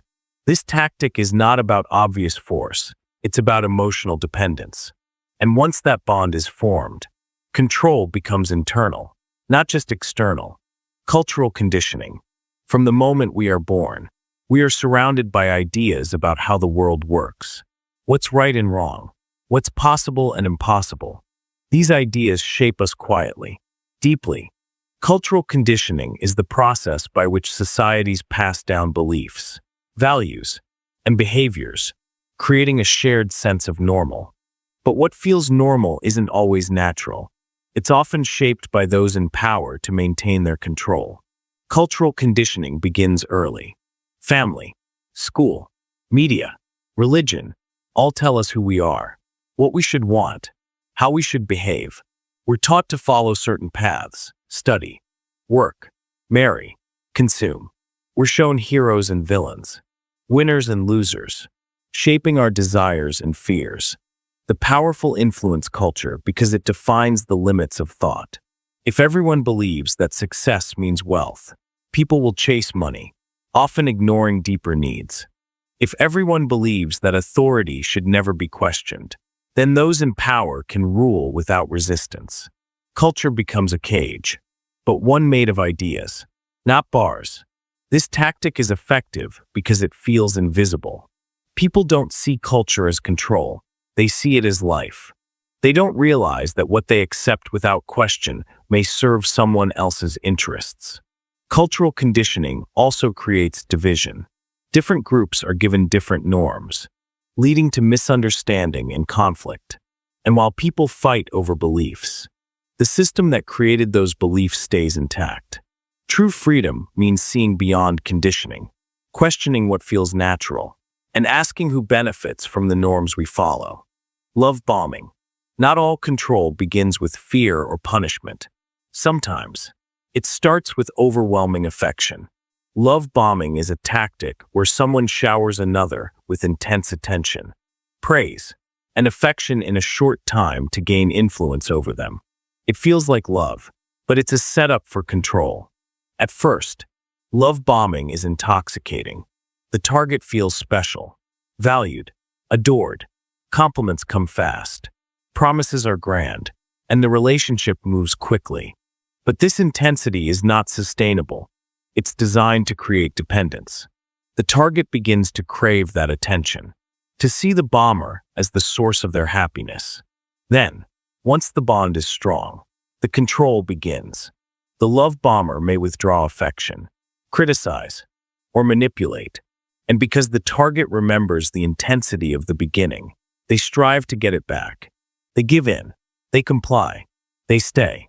This tactic is used in personal relationships, but also in groups or movements. Cults use love bombing to attract followers. Leaders use it to build loyalty. The idea is to create emotional highs, so that when the lows come, the person is too invested to leave.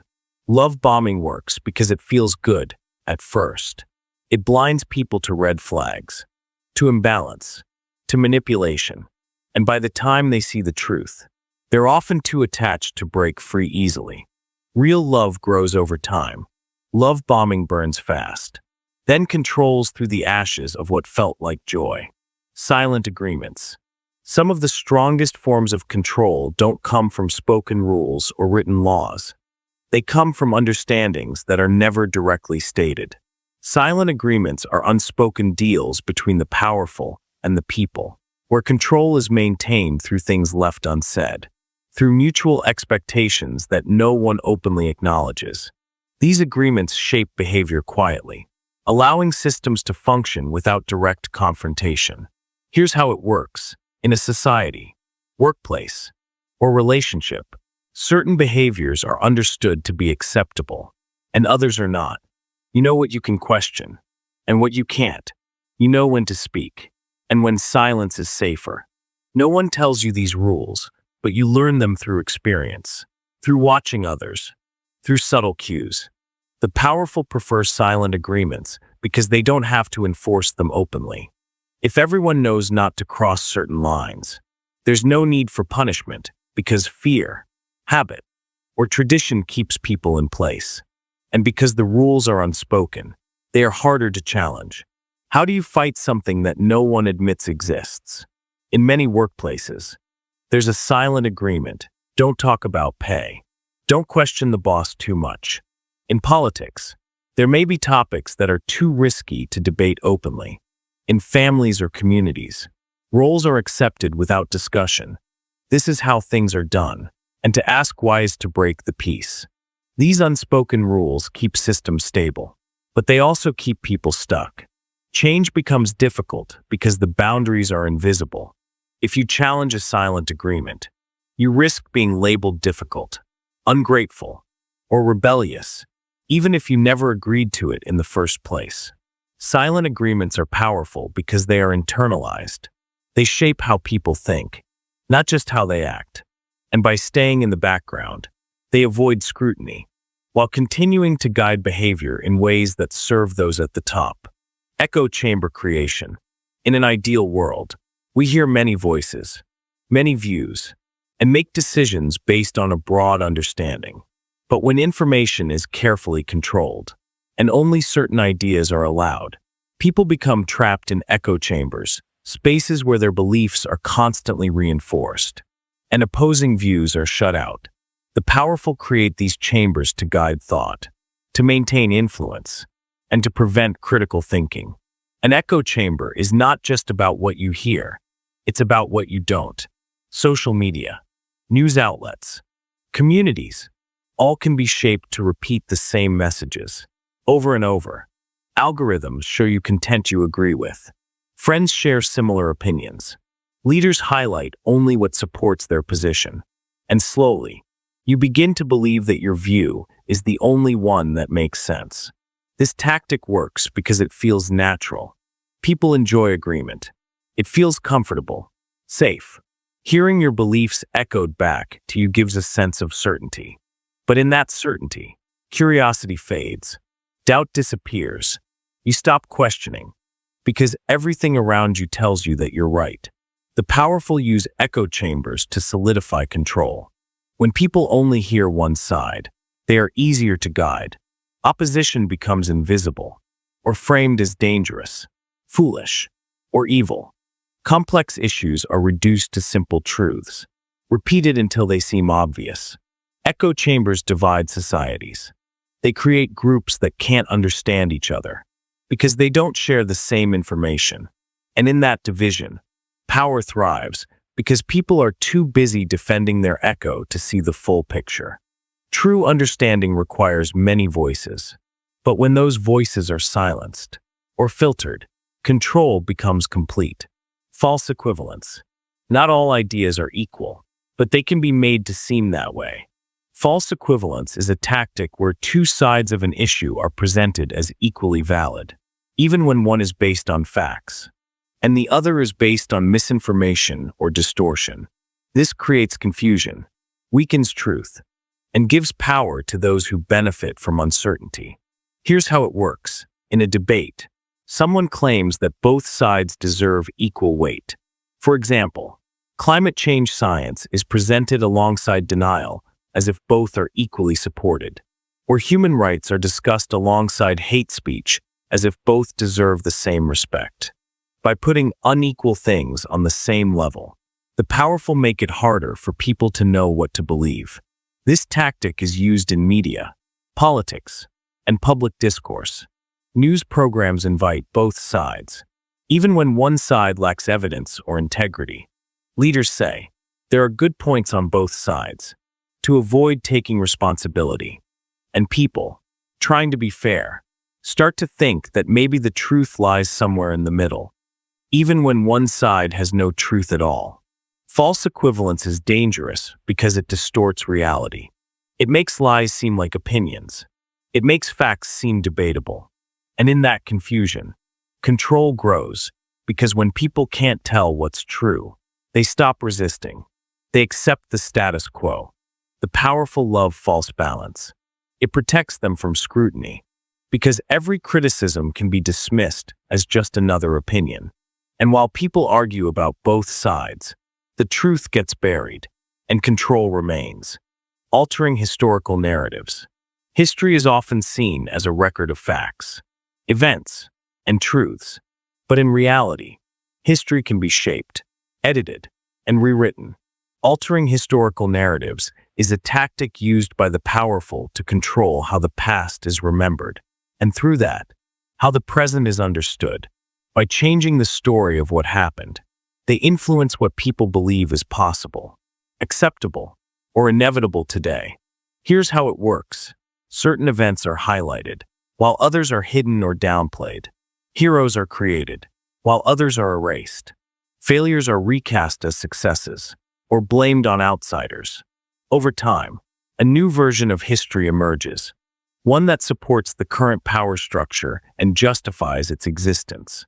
This tactic is used by governments, institutions, and even corporations. School curriculums are adjusted to teach a particular version of events. National holidays celebrate victories, but ignore the cost. Media and films reinforce stories that serve dominant interests. And as generations pass, the altered version becomes the only one most people know. The danger of this manipulation is that it shapes identity. People look to the past to understand who they are, what they value, and what they should fight for. If the past is false, then the present is built on lies. People may accept injustice, believing it has always been this way. They may admire figures who do not deserve it, or hate those they've never truly known. Altering history is powerful because it cannot easily be challenged. Those who know the truth may be silenced, or their memories dismissed. And once a false narrative takes root, it becomes the foundation of culture, politics, and belief. Control over history is control over reality. and those who rewrite the past shape the future in their image. Celebrity worship exploitation. In today's world, celebrities hold immense influence. Their words, actions, and lifestyles are followed by millions. Celebrity worship exploitation is a tactic where the powerful use fame, not just for entertainment, but as a tool to shape opinions, sell products, and maintain control over what people desire and believe. Here's how it works. Celebrities are presented as role models, as ideals. Their lives seem perfect, exciting, successful.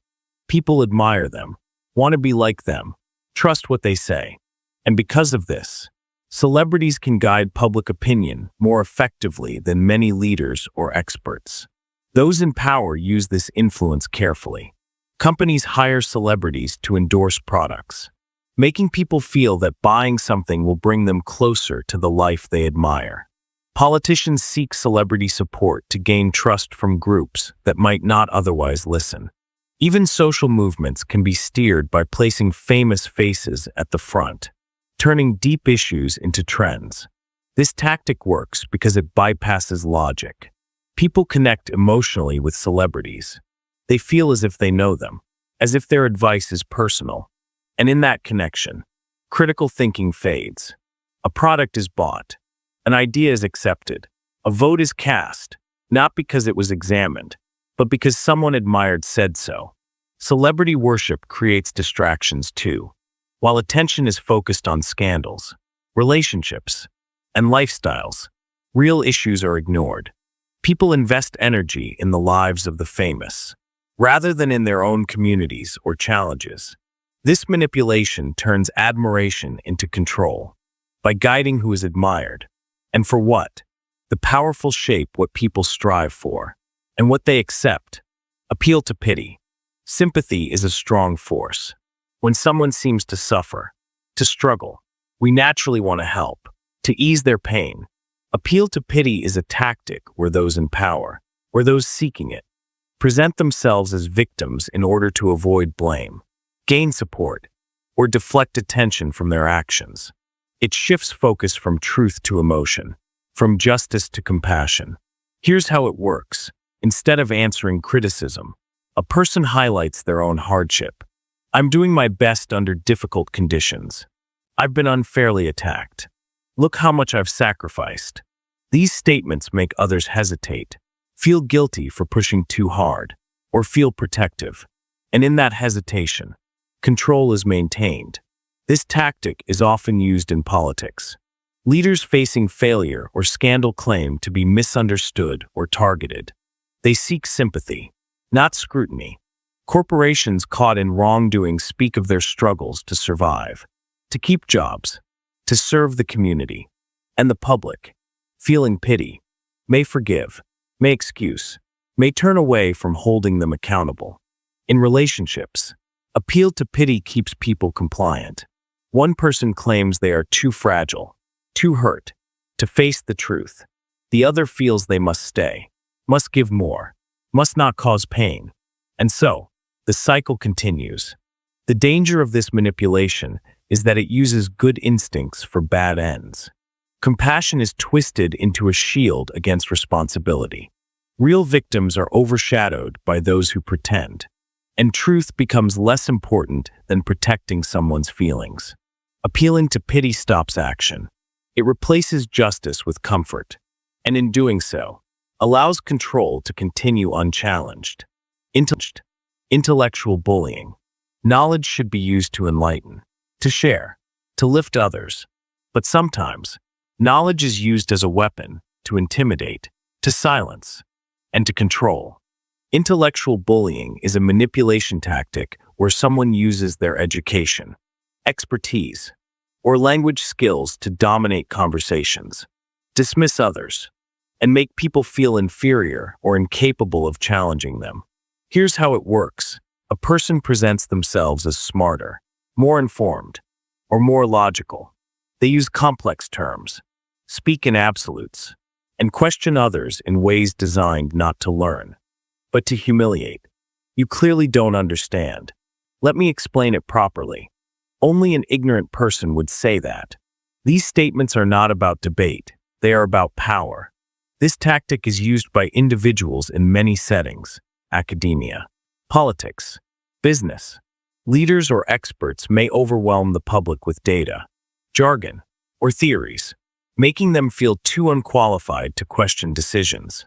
In relationships, one person may constantly correct or lecture the other, eroding confidence over time. Intellectual bullying works because people often doubt their own knowledge. When faced with someone who seems more educated or articulate, they may back down, even if their instincts are right. They may accept control, believing they are not smart enough to resist. The powerful use this tactic to avoid accountability. Instead of addressing concerns simply, they complicate the issue, making it seem beyond ordinary understanding. And as confusion grows, so does their control.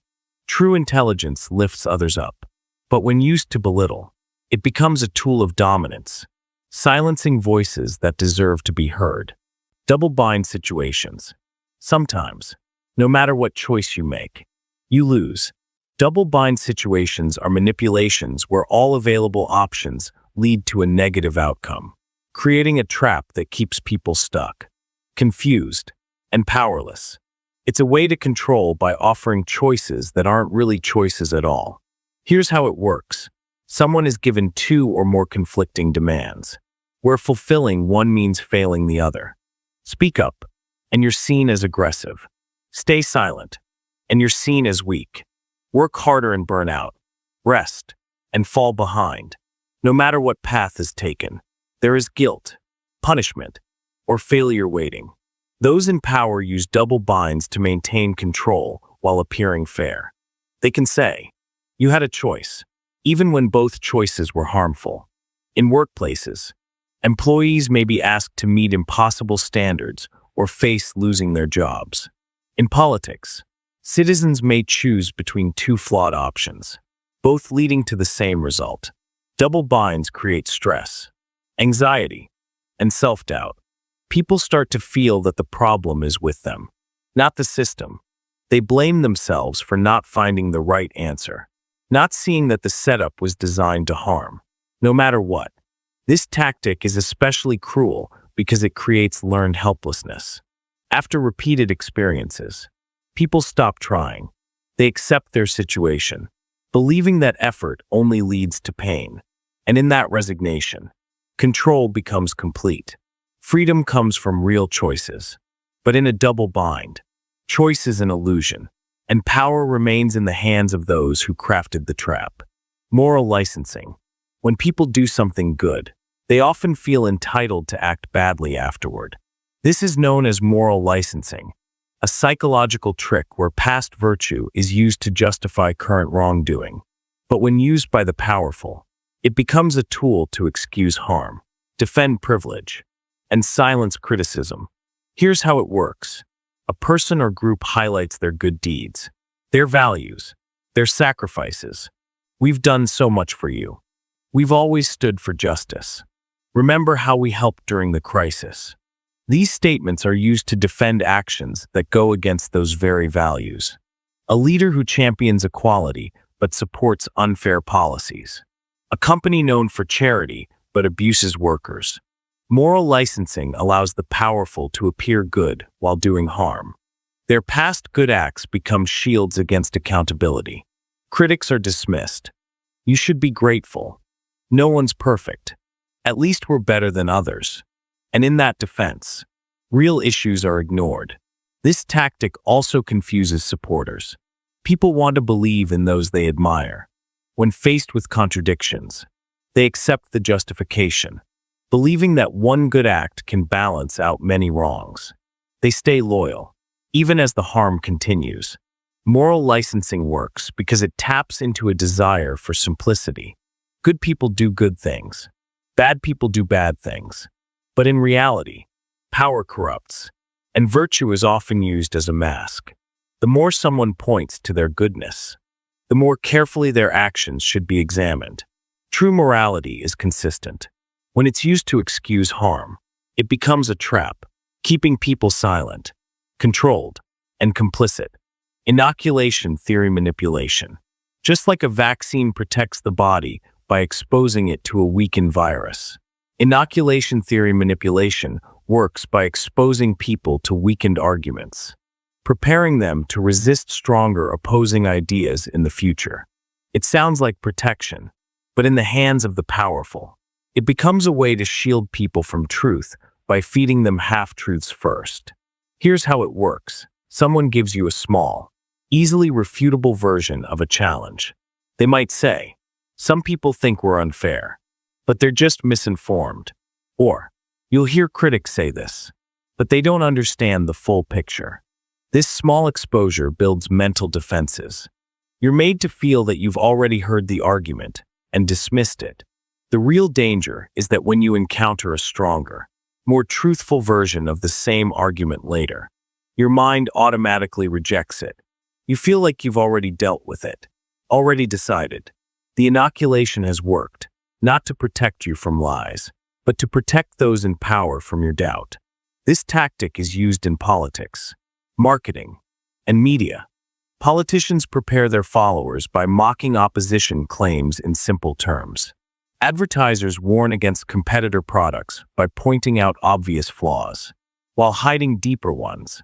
The goal is not to inform, but to create a resistance to alternative views. Inoculation theory manipulation works because it builds confidence. You feel informed, prepared, but in truth, you've only seen a controlled version of the debate. The real issues are kept away, and your ability to question fades.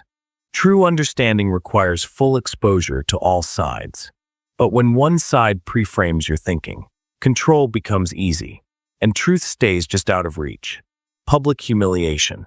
Shame is a powerful force. It can silence voices, destroy confidence, and keep people in line. Public humiliation is a tactic where individuals are exposed, criticized, or mocked in front of others to send a message, not just to them, but to everyone watching. It's a way to control through fear, using embarrassment as a tool of obedience. Here's how it works. Someone makes a mistake or challenges authority.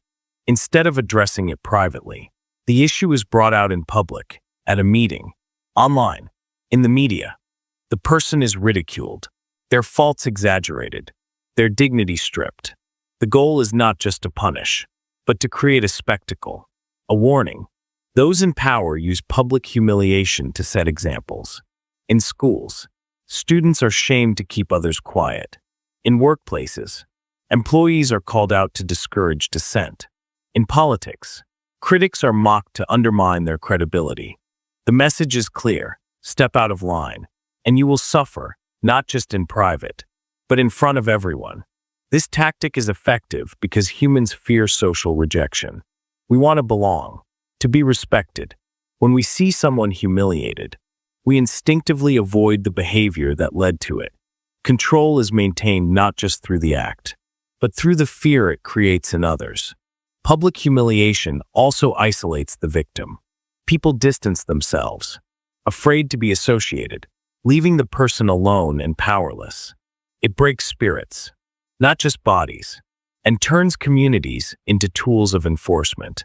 Real justice is private, respectful. Public humiliation is about dominance, turning shame into a weapon that keeps people silent, small, and under control. Hidden threats. Not all threats are direct.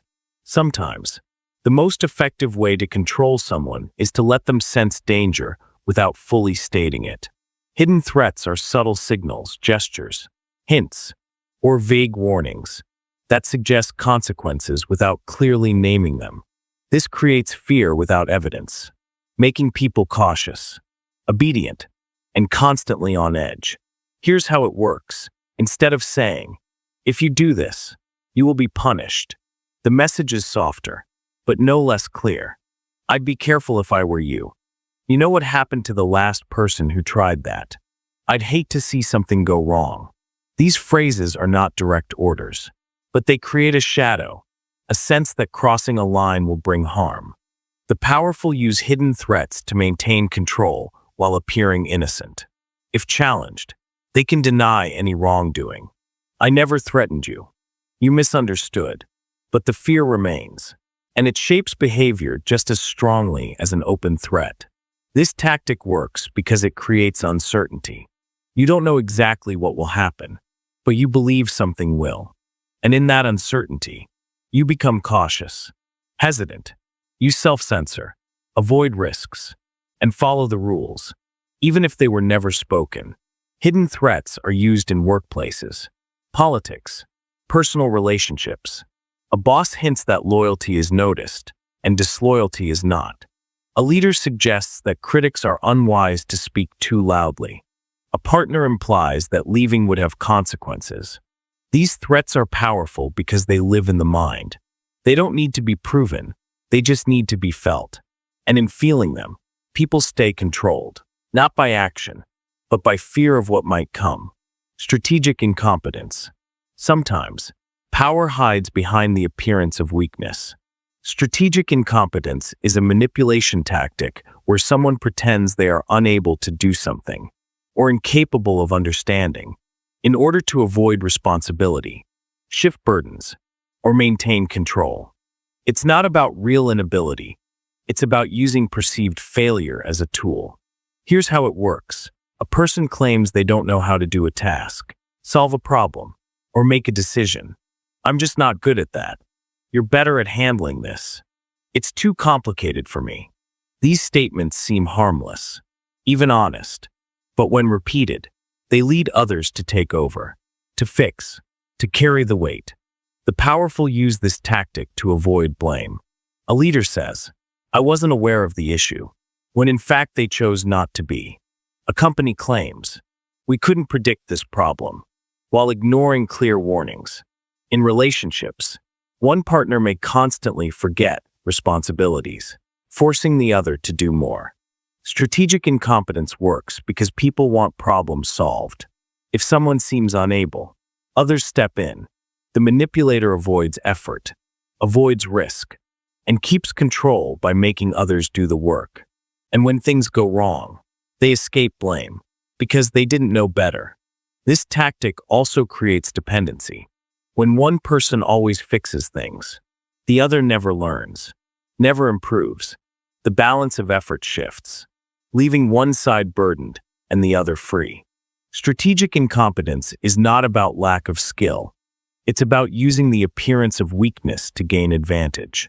And while it may seem passive, it's a powerful way to control through avoidance. Blame shifting. No one likes to be at fault, but instead of owning mistakes, some people redirect attention.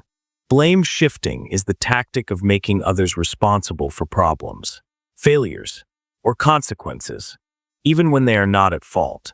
It's a way to protect status, avoid accountability, and maintain power by keeping others defensive and unsure.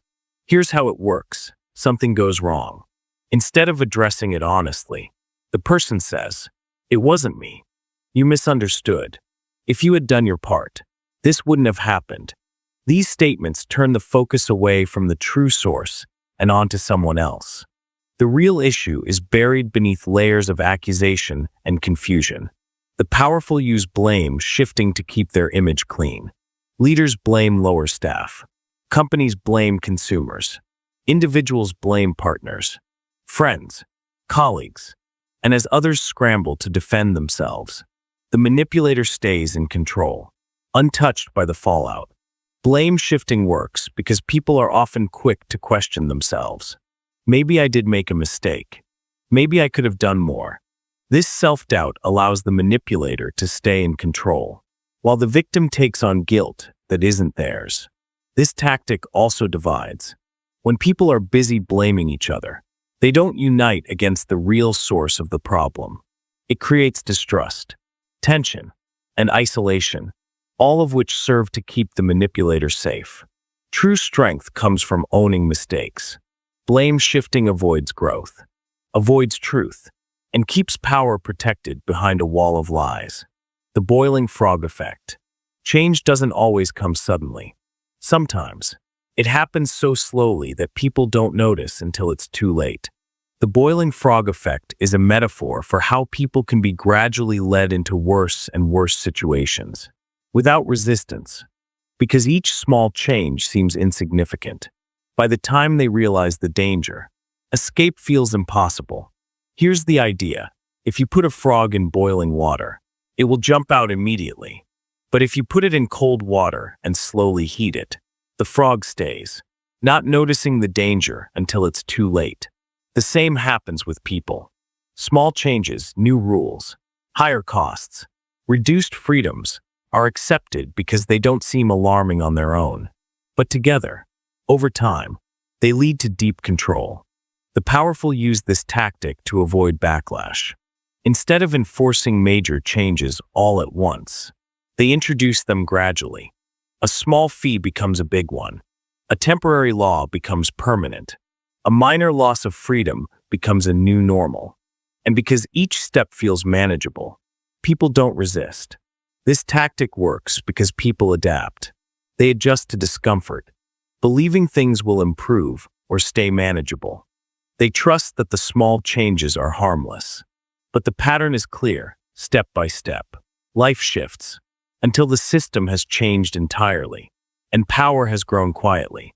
The boiling frog effect creates complacency. It keeps people passive, focused on the moment, unaware of the larger pattern.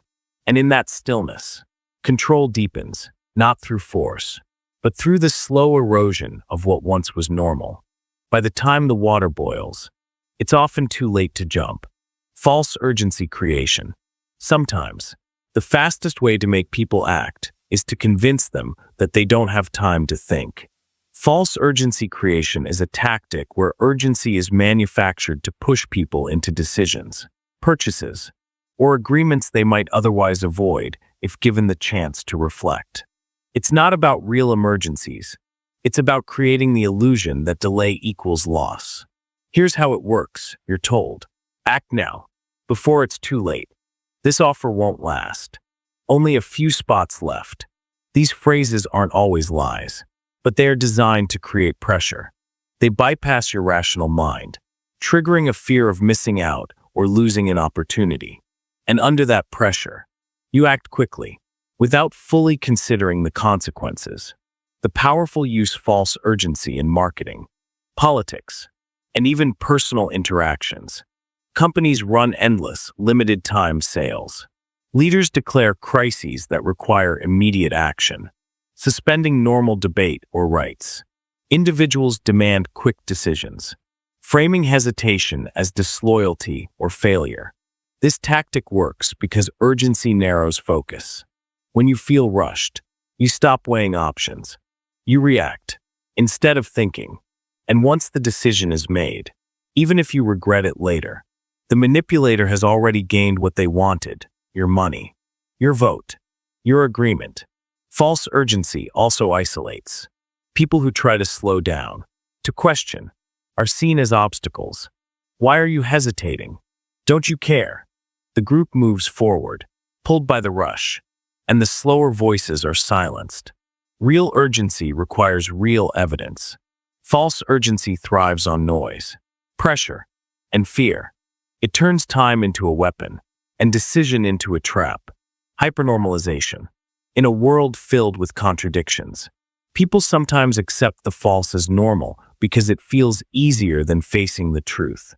Hypernormalization is a state where people know that what they're being told doesn't make sense, but they go along with it anyway because they feel powerless to change it. The lies are obvious. The system is flawed, but resisting feels impossible. So people adapt to the absurdity. Here's how it works. The powerful create a reality that is clearly fake, political narratives that contradict themselves, economic promises that never deliver, social norms that defy logic. Everyone sees the inconsistency, but no one knows what to do.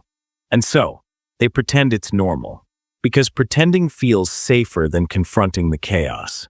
This tactic creates a world where truth becomes irrelevant. People stop seeking it because they believe it no longer matters. They focus on small, personal concerns, ignoring the larger system, because the system feels too big to fight. And in that retreat, control solidifies. Hypernormalization works because it wears people down. Constant exposure to lies and contradictions creates fatigue.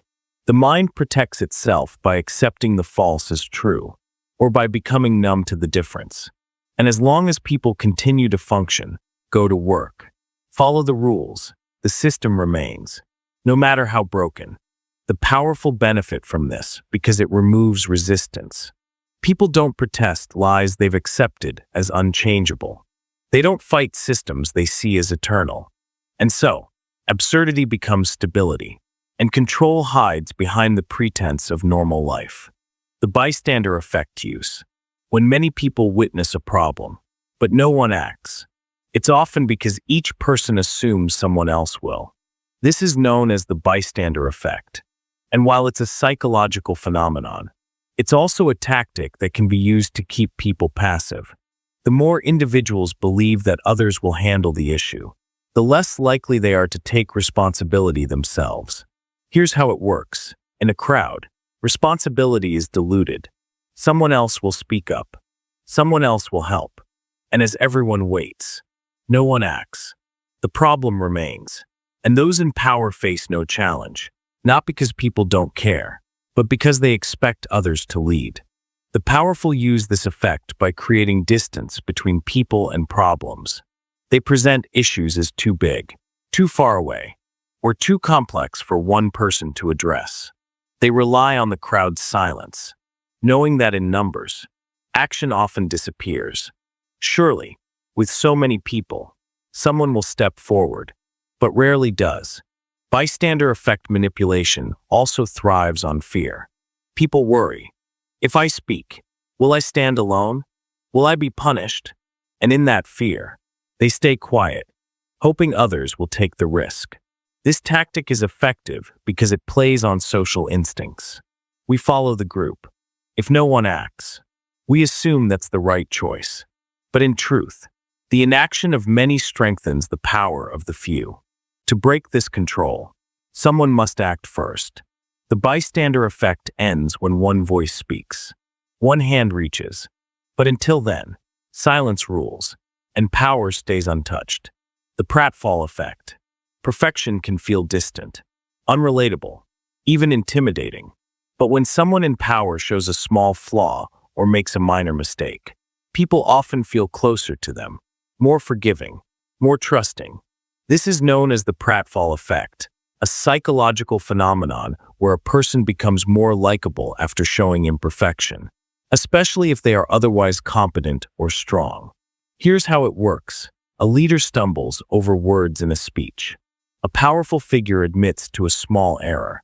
A company shows vulnerability in a marketing campaign. Instead of losing respect, the audience feels a connection. They're just like us. They make mistakes too. This humanizing moment creates trust, making people more likely to accept, follow, or support the individual or organization. The powerful use this effect carefully. They reveal controlled flaws, mistakes that are harmless, even charming. A politician might laugh at forgetting a name. A CEO might share an embarrassing story from early in their career. These admissions seem honest, but they are often calculated, designed to build rapport without risking real authority. The Pratfall Effect works because people distrust perfection. Perfect images feel fake, unreachable, but small flaws create relatability, breaking down barriers. And once trust is built on this human level, deeper influence can take root. This tactic is dangerous when used manipulatively. It hides larger faults behind small, acceptable ones. People forgive serious issues because they've been softened by minor slips. They're not perfect, but who is? And in that forgiveness, accountability fades. True authenticity is valuable, but when flaws are used as tools, they become part of a strategy to maintain control through false closeness and managed imperfection. The peak end rule. People don't remember every detail of an experience. They remember how it felt at its most intense moment, and how it ended. This is called the peak end rule, a psychological bias where the peak, the most emotional point, and the end of an event shape how it's remembered, more than the full experience. The powerful use this rule to manipulate memory. shaping how events are recalled, and therefore, how decisions are made in the future. Here's how it works. If an experience ends well, people often forget the struggles along the way. If it ends badly, even good moments are overshadowed. A painful process with a happy ending is remembered positively. A pleasant process with a bad ending is remembered negatively. The middle fades, but the peak and the end define the story. Leaders use this in speeches, ensuring they finish strong, leaving people inspired, even if the rest was weak. Companies manage customer experiences so that the final moments are positive, thank yous, discounts, apologies, so customers leave satisfied. Even in personal relationships, someone may treat you poorly but offer kindness at the end, leaving you with doubt about the whole experience. This tactic works because memory is selective. The mind simplifies, focusing on highlights and conclusions. And those in power use this to rewrite how events are felt, how loyalty is built, and how mistakes are forgotten. The peak-end rule hides truth behind emotion. It distorts reality, turning brief moments into lasting impressions, and allowing control through carefully managed memories. Belief bias. Sometimes, people accept arguments not because they are logical, but because they fit with what they already believe. This is known as belief bias, the tendency to judge the strength of an argument based on how believable the conclusion is, rather than how valid the reasoning is. The powerful exploit this by presenting ideas that align with existing beliefs, even if the logic behind them is weak. Here's how it works. Someone presents a claim. If the conclusion matches what you already think, you're more likely to accept it, even if the evidence is flawed. If it challenges your belief, you question it, even if the logic is sound. That makes sense to me becomes more important than is this truly correct? The powerful use belief bias to reinforce control. They frame arguments in ways that feel familiar, that fit cultural norms, political leanings, or social values. Advertisements appeal to personal identity. Leaders speak to group loyalties. The arguments don't need to be strong. They just need to feel right. This tactic works because thinking critically takes effort. Accepting what we already believe feels easier, safer. And when people are fed constant messages that align with their views, they stop questioning, stop exploring. They stay within the boundaries set by those in power. Belief bias creates echo chambers. It solidifies divisions, and it allows manipulation to flourish, as long as the message fits the belief, no matter how flawed the reasoning behind it might be. Moral credential effect. Doing something good can sometimes give people a false sense of moral superiority, allowing them to act badly later without guilt. This is known as the moral credential effect, a psychological trick where a past good deed becomes a license for future harmful behavior. For the powerful, this tactic is a way to justify decisions, actions, or policies that would normally be seen as wrong by pointing to their previous virtue. Here's how it works. Someone performs or highlights a morally good action. We've supported charities. We've helped the poor. We believe in fairness. After establishing this moral credit, they make a decision that contradicts those values. But instead of facing criticism, they rely on their past good deeds to defend themselves. Look at all the good we've done. You know we're not like that. The powerful use this tactic in public relations, politics, and personal influence. A corporation with a strong record of environmental initiatives might engage in harmful practices, expecting forgiveness because of their past. A leader who once passed fair laws might now introduce unjust ones, believing their reputation will protect them from backlash. This tactic works because people want to believe in consistency. If someone has done good before, we assume they continue to do good. We give them the benefit of the doubt, and those in power rely on this, using moral credentials as a shield against accountability. The moral credential effect also affects individuals. After doing something good, people may feel less guilty about cutting corners, being selfish, or ignoring others' needs. I've earned this. I'm a good person, so this doesn't matter. True morality requires constant reflection. When past good deeds are used to justify present harm, it becomes a trap, one where power hides behind virtue.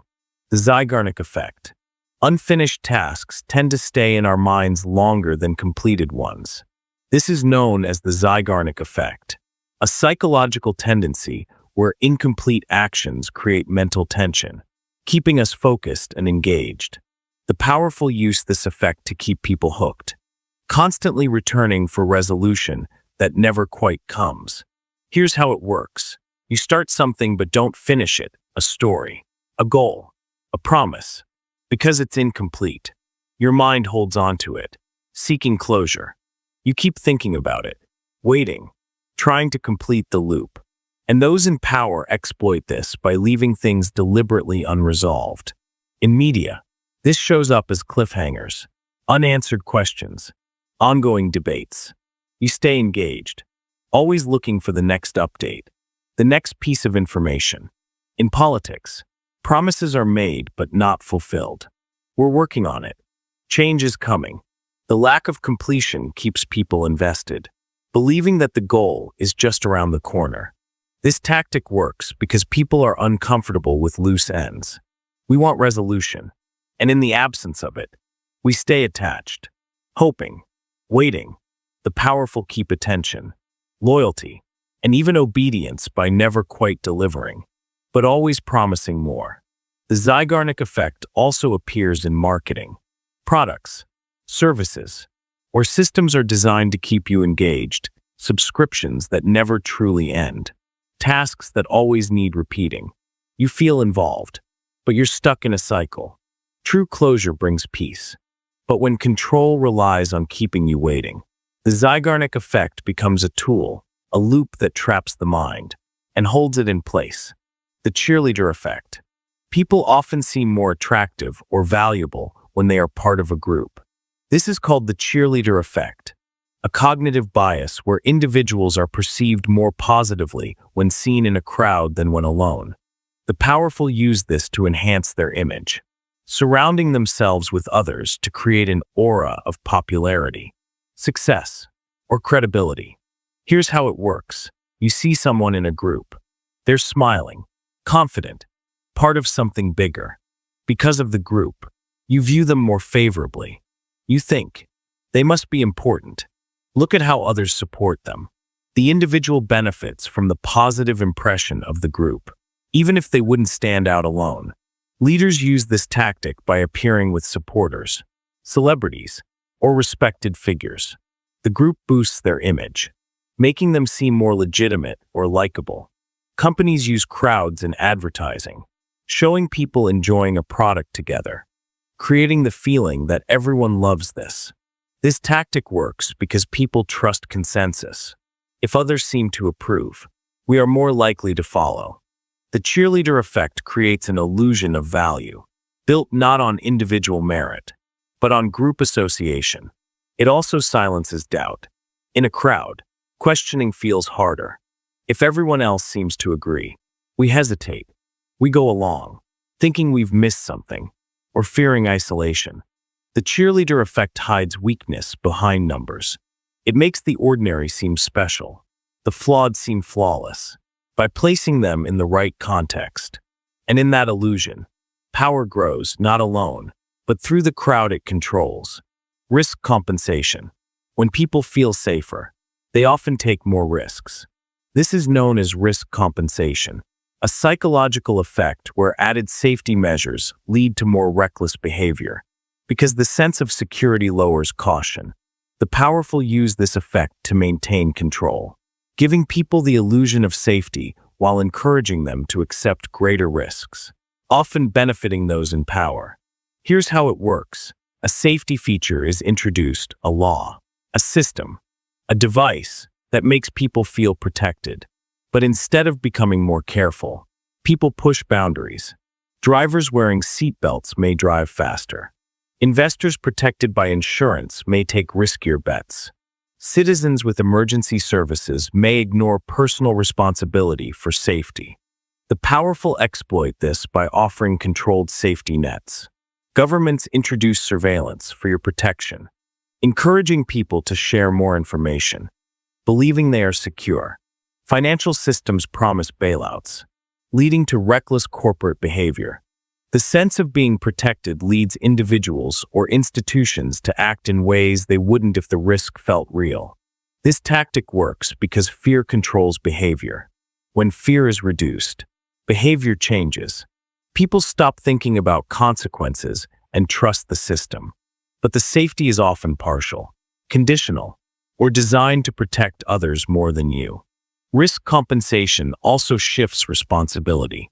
When something goes wrong, it's blamed on the individual for being careless, not on the system that encouraged the risk. This allows the powerful to maintain influence while avoiding accountability. True safety empowers caution and awareness.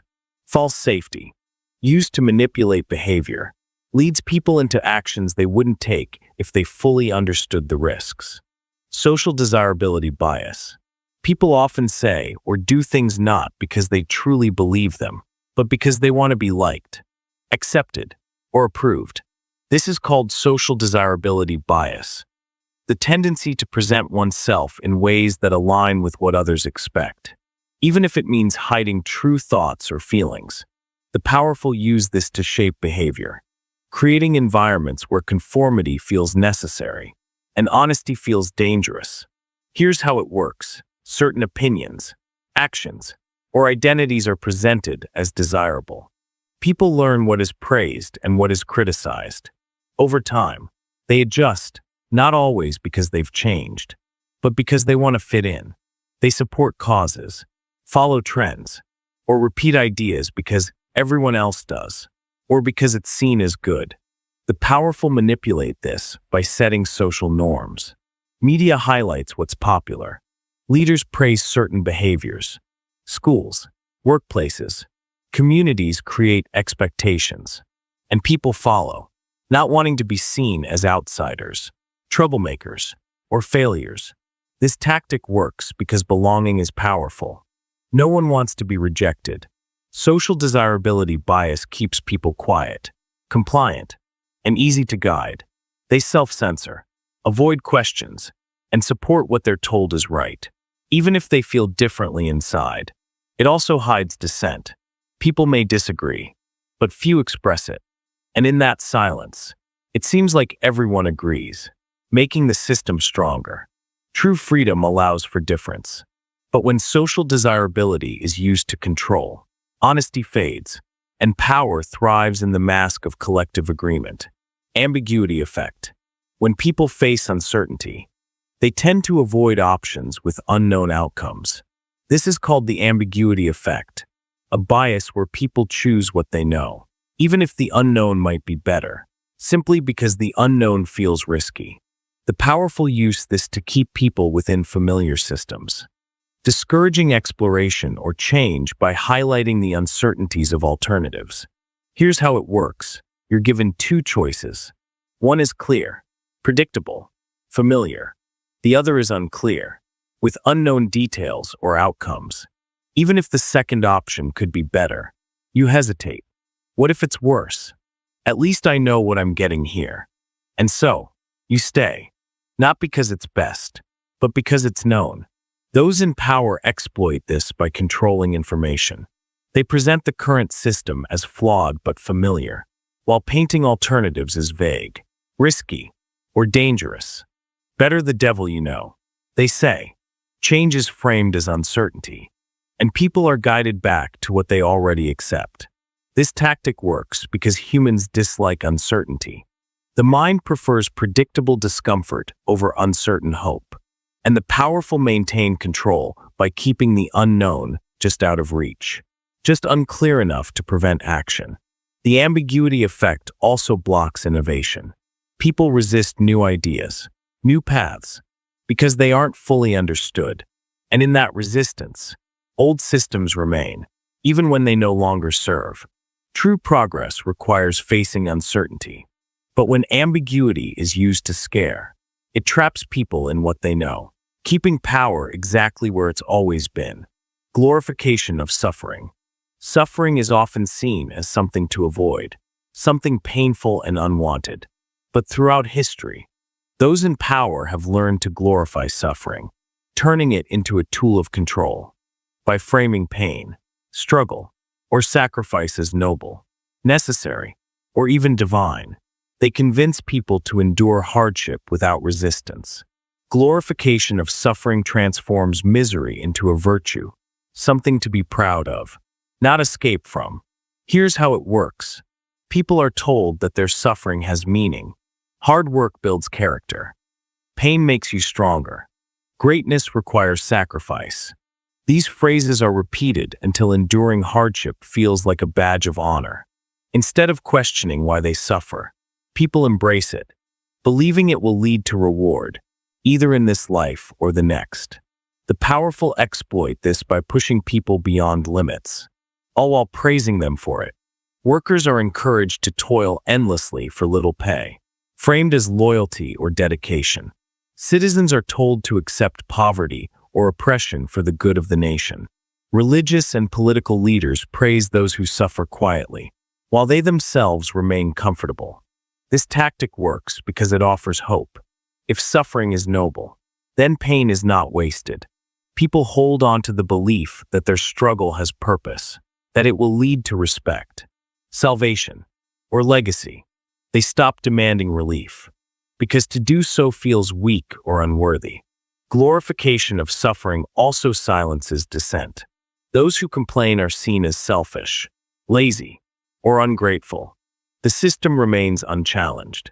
As long as people take pride in their endurance, true strength lies in facing hardship when needed, but not worshiping it. When suffering is glorified, it becomes a chain, keeping people bound to pain, all while power remains untouched. Toxic positivity promotion. Positivity is often seen as a good thing, a way to stay hopeful, resilient, and kind. But when positivity is forced, constant, or used to deny real problems, it becomes toxic. Toxic positivity promotion is a tactic where people are pressured to stay cheerful and optimistic, no matter what, silencing negative emotions and avoiding hard truths. Here's how it works. People are told, stay positive, good vibes only. Everything happens for a reason. These messages seem uplifting, but they can be harmful. They suggest that feeling sad, angry, or worried is wrong. Instead of facing problems, people are told to smile, to ignore, to move on. The powerful use toxic positivity to maintain control by discouraging criticism. If everyone must stay positive, then no one can speak out. Complaints are labeled negative. Protest is seen as ungrateful. People are taught to hide their struggles, to pretend all is well, even when it's not. This tactic works because people fear being judged. They don't want to seem weak or difficult. So, they stay silent, pushing down real emotions. And in that silence, the system stays strong. Toxic positivity also isolates. When everyone is pretending, no one feels safe sharing truth. People suffer alone, believing they are the only ones struggling. True positivity accepts all emotions. It allows space for sadness, anger, and fear, alongside hope. When positivity is forced, it becomes a mask that hides reality and keeps people smiling, even as they break. False sense of security. One of the most effective ways to control people is to make them feel safe, even when they're not. A false sense of security is created when those in power offer comfort, protection, or stability that is shallow, temporary, or conditional. It calms people, keeps them passive, and prevents action, all while the true dangers are ignored or hidden. Here's how it works. Systems are put in place that look protective. Surveillance is called safety. Small benefits are called prosperity. Promises are made that things will improve, that help is coming. People believe they are cared for, that the worst is behind them. But these measures are often just enough to stop fear, not enough to solve the real problems. The powerful use this tactic to delay resistance. If people feel secure, they don't fight, they don't prepare. They wait, trusting that they are protected. And while they wait, control deepens, freedoms shrink, resources vanish. But because people feel safe, they don't see it. False security also breeds dependence. People rely on the system, believing it will shield them. They stop looking for other options, stop building true resilience. And when the illusion breaks, it's often too late. This tactic works because comfort is addictive. People want to believe they are safe. They cling to signs of security, even weak ones. And those in power provide just enough to keep the illusion alive. True security empowers. False security pacifies. And in that false calm, power grows, while people sleep, unaware of the storm approaching. Demonizing the outsider. Fear of the unknown is deeply rooted in human psychology. Demonizing the outsider is a tactic used by those in power to turn people against anyone seen as different, foreign, or unfamiliar. By portraying outsiders as dangerous, immoral, or inferior, they create unity within the group through fear, hatred, and exclusion. Here's how it works. Leaders, media, or institutions highlight the faults or supposed dangers of an external group. They're coming to take what's ours. They don't share our values. They're a threat to our way of life. These messages stir fear and suspicion, making people wary of anyone outside their immediate group, whether that's a different nationality, race, religion, or ideology. The powerful use this tactic to distract from internal problems. When people are focused on fighting outsiders, they're not questioning their leaders or the system they live in. Blaming the outsider provides an easy explanation for complex issues, unemployment, crime, cultural change, and unites people through a shared enemy. This tactic also justifies harsh policies. We must protect ourselves. We must control them. Fear makes people accept surveillance, restrictions, and even violence, believing it's for their safety. Demonizing outsiders works because it appeals to tribal instincts. People want to feel secure within their group and fear those who are different. The powerful feed this fear, shaping minds to see us as good and them as bad. But the real danger lies not with the outsider, but with those who use fear to divide. True strength comes from understanding, not hatred. When the outsider is demonized, truth is lost, and control is maintained through walls of fear. Secrecy and elitism. Knowledge is power, and those who hold it often use secrecy and elitism to stay in control. By limiting access to information and creating exclusive circles of influence, the powerful maintain a system where only a few truly understand how things work, while the rest are left in the dark. Here's how it works. Important decisions are made behind closed doors. Complex language, codes, or systems are used to keep outsiders from understanding. Access is restricted. Only those deemed worthy, intelligent, or connected are allowed in. This creates a sense of mystery, making those on the inside seem superior, while others feel inferior, unqualified to question or challenge. The powerful use secrecy to avoid accountability. You wouldn't understand. It's too complicated for public debate. By keeping knowledge hidden, they control not just actions, but thoughts. People accept what they're told, because they don't have the tools to see behind the curtain. Elitism reinforces this by rewarding loyalty, not truth. Those in the inner circle gain status, while outsiders are dismissed. The system feeds itself. Secrecy breeds elitism, and elitism demands more secrecy. This tactic works because people often respect what they don't understand. They assume that those with access must be smarter, better, and in that assumption, they stop questioning.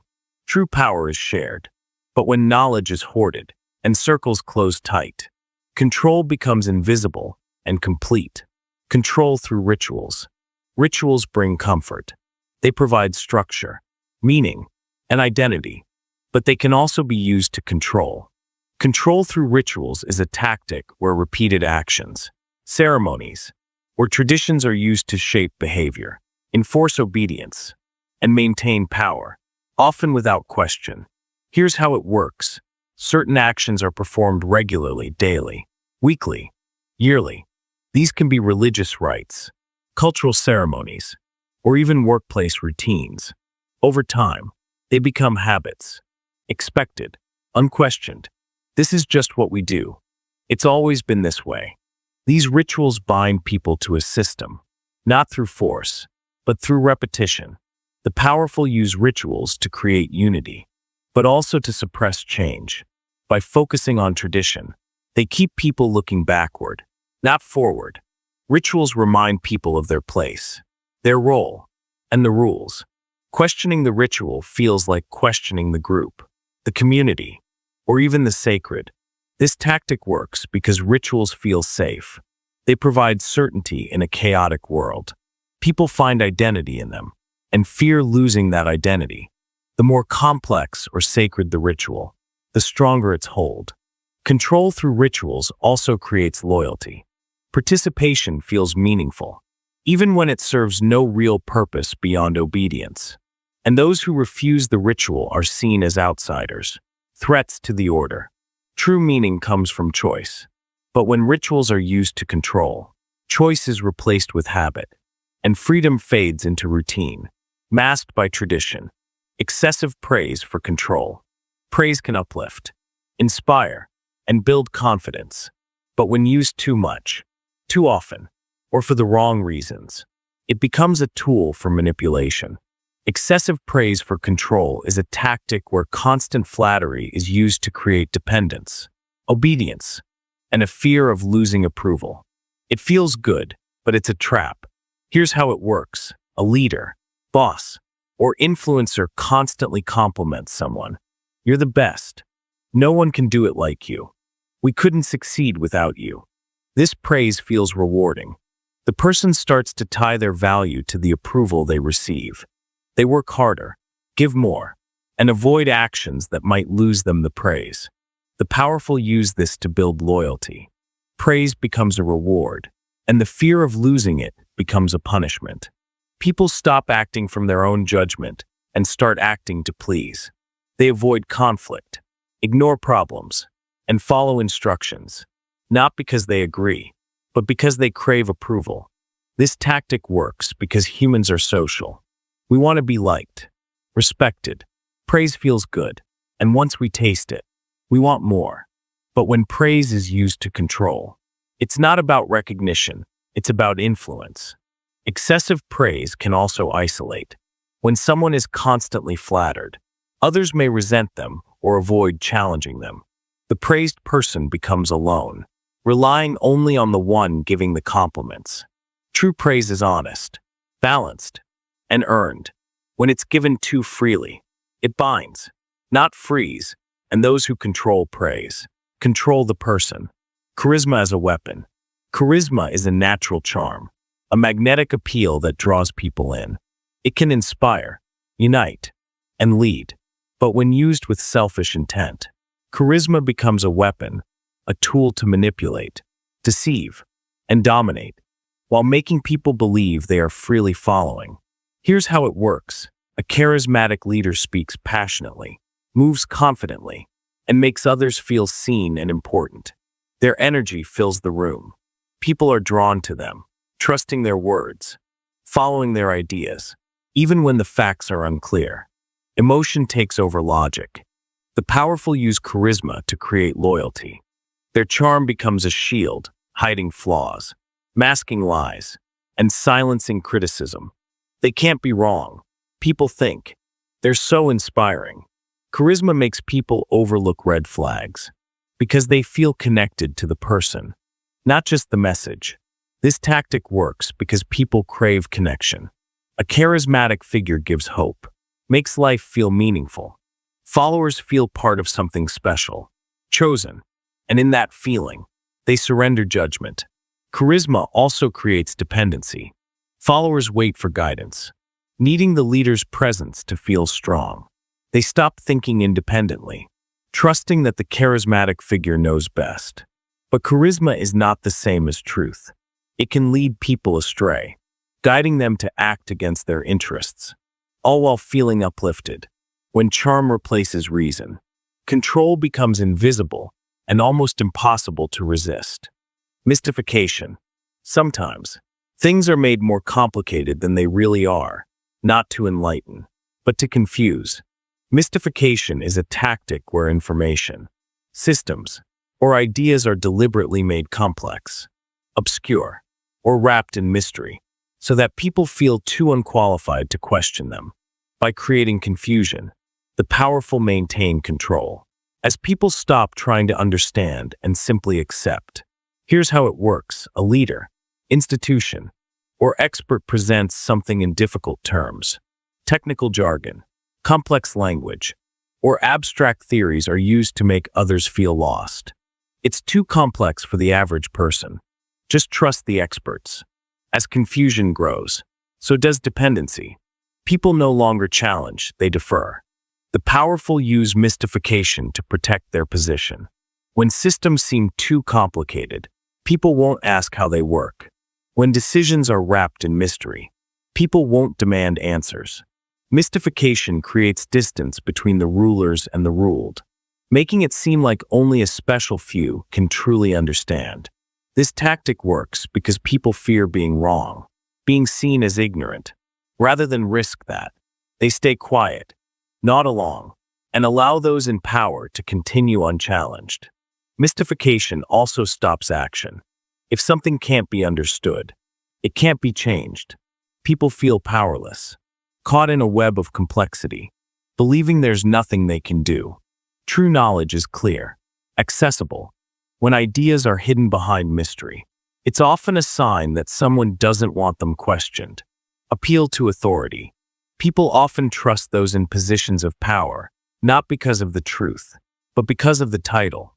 Appeal to authority is a manipulation tactic where someone's status, rank, or position is used as proof that they are right, even without evidence. It shifts focus from the message to the messenger, silencing doubt with the weight of authority. Here's how it works. A leader, expert, or figurehead says something, and it's accepted simply because of who they are. They're a doctor. They must be right. He's a CEO. He knows best. She's a famous scientist. Don't question her. The position becomes a shield, protecting ideas from scrutiny. The powerful use this to avoid debate. They don't need to prove their claims. They just point to their authority. When challenged, they dismiss others as unqualified. You're not an expert. Leave it to the professionals. And so, people accept, follow, and comply. This tactic works because people seek guidance. They trust leaders, believing that status equals truth. But authority doesn't guarantee honesty, accuracy, or fairness. Many in power use their position not to enlighten, but to dominate. Appeal to authority also creates fear. Questioning a respected figure feels risky, disrespectful, and so, voices fall silent, and control deepens. True authority invites questions. False authority demands obedience. When power rests only on a title, it must be watched carefully. Overpromising, underdelivering. Hope is powerful, and when people are promised great things, they often wait patiently, believing that something better is just around the corner. Overpromising, underdelivering is a tactic where big promises are made to gain trust, support, or compliance, but those promises are never fully kept. Instead, just enough is given to maintain hope, while control stays with those who promised. Here's how it works. A leader or organization makes bold claims. We will change everything. This will solve all your problems. People believe. They invest. They wait. But when the time comes, the results are smaller, weaker, or delayed. Yet another promise follows. It's coming soon. Be patient. We're almost there. And so, the cycle continues. The powerful use this to keep people passive. If hope is alive, resistance fades. People think, let's give them more time. They're trying their best. The gap between promise and reality is filled with trust, and that trust keeps power in place. This tactic works because people want to believe. They prefer hope over despair. And those in control offer just enough to keep the dream alive, without ever delivering fully. Overpromising also shifts blame. when goals aren't met. It's framed as external obstacles, not dishonesty. We would have done more, but true leadership delivers. But when promises grow while results shrink, it's not hope, it's manipulation. Use of euphemisms. Words have power, and sometimes, changing a word can change how people feel about an action. Use of euphemisms is a tactic where harsh, unpleasant, or immoral actions are described using softer, more acceptable language. This manipulation hides the true nature of events, making people more likely to accept what they would otherwise reject. Here's how it works. Something cruel or unjust happens, but it's called by a different name. War becomes a conflict. Torture is called enhanced interrogation. Mass layoffs are called downsizing or restructuring. These words make the actions sound less severe, less threatening. They dull the emotional impact. The powerful use euphemisms to control perception. By changing how something is described, they change how it is understood. People hear the softer words and feel less urgency, less anger. The truth is masked, and decisions that should be questioned are accepted quietly. This tactic works because language shapes thought. When a problem is hidden behind gentle words, it doesn't feel like a problem. People don't react. They don't resist. They go along, believing that things aren't as bad as they might seem. Euphemisms also create distance. When something terrible is renamed, it feels less personal, less real.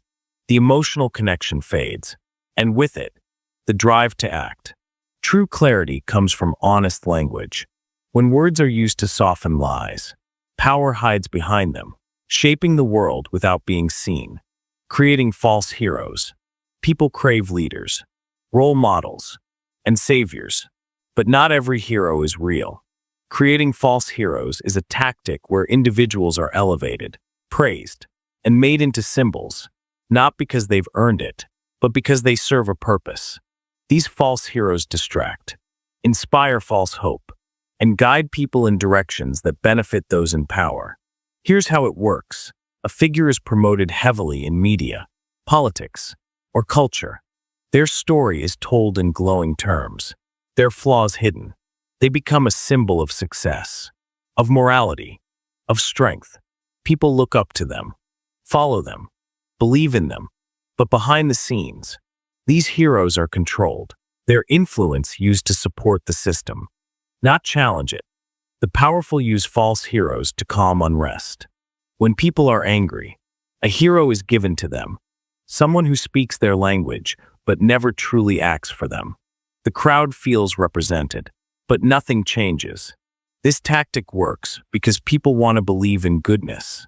In leadership, a hero gives hope, a sense of direction, and while people cheer, those in power continue their work, knowing that the hero will keep the people distracted and satisfied.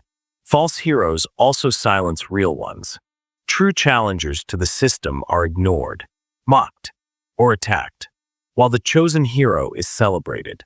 Real heroes act for others, not for power. When someone is raised too high, too fast, without reason, it's worth asking, whose hero are they? Really? Controlled scarcity of resources. When something is rare, it becomes valuable. But not all scarcity is natural. Controlled scarcity of resources is a manipulation tactic where essential goods, opportunities, or information are limited on purpose to create dependence, raise demand, and maintain control. Here's how it works. A resource like food, water, jobs, or knowledge is restricted, not because it's truly scarce, but because controlling it gives power. There's only so much to go around. Not everyone can have this. People compete, struggle, and obey to get their share. They focus on survival, not on questioning why the scarcity exists. The powerful use this to keep people divided and distracted. When resources are limited, people fight each other, not the system.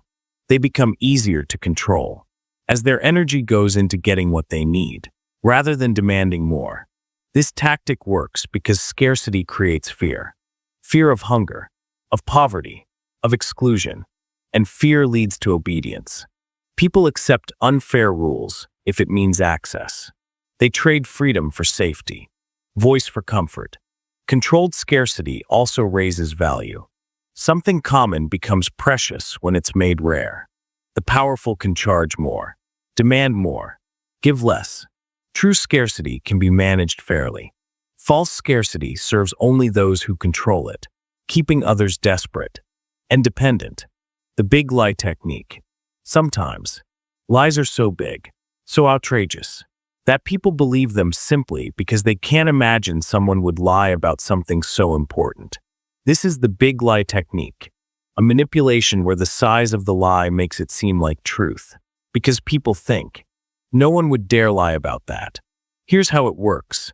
A leader or institution makes a huge claim, without evidence, but with confidence. They repeat it, loudly, often.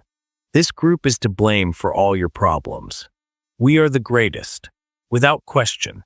People hear it, doubt it, but then wonder, what if it's true? The more it's repeated, the more normal it feels. Over time, the lie becomes accepted, because the truth seems too small, too weak in comparison. The powerful use big lies to rewrite reality. They create fear, loyalty, or hatred.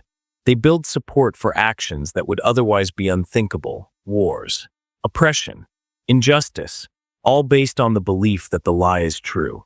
This tactic works because people trust scale. If a claim is big, it must be serious, and challenging it feels overwhelming.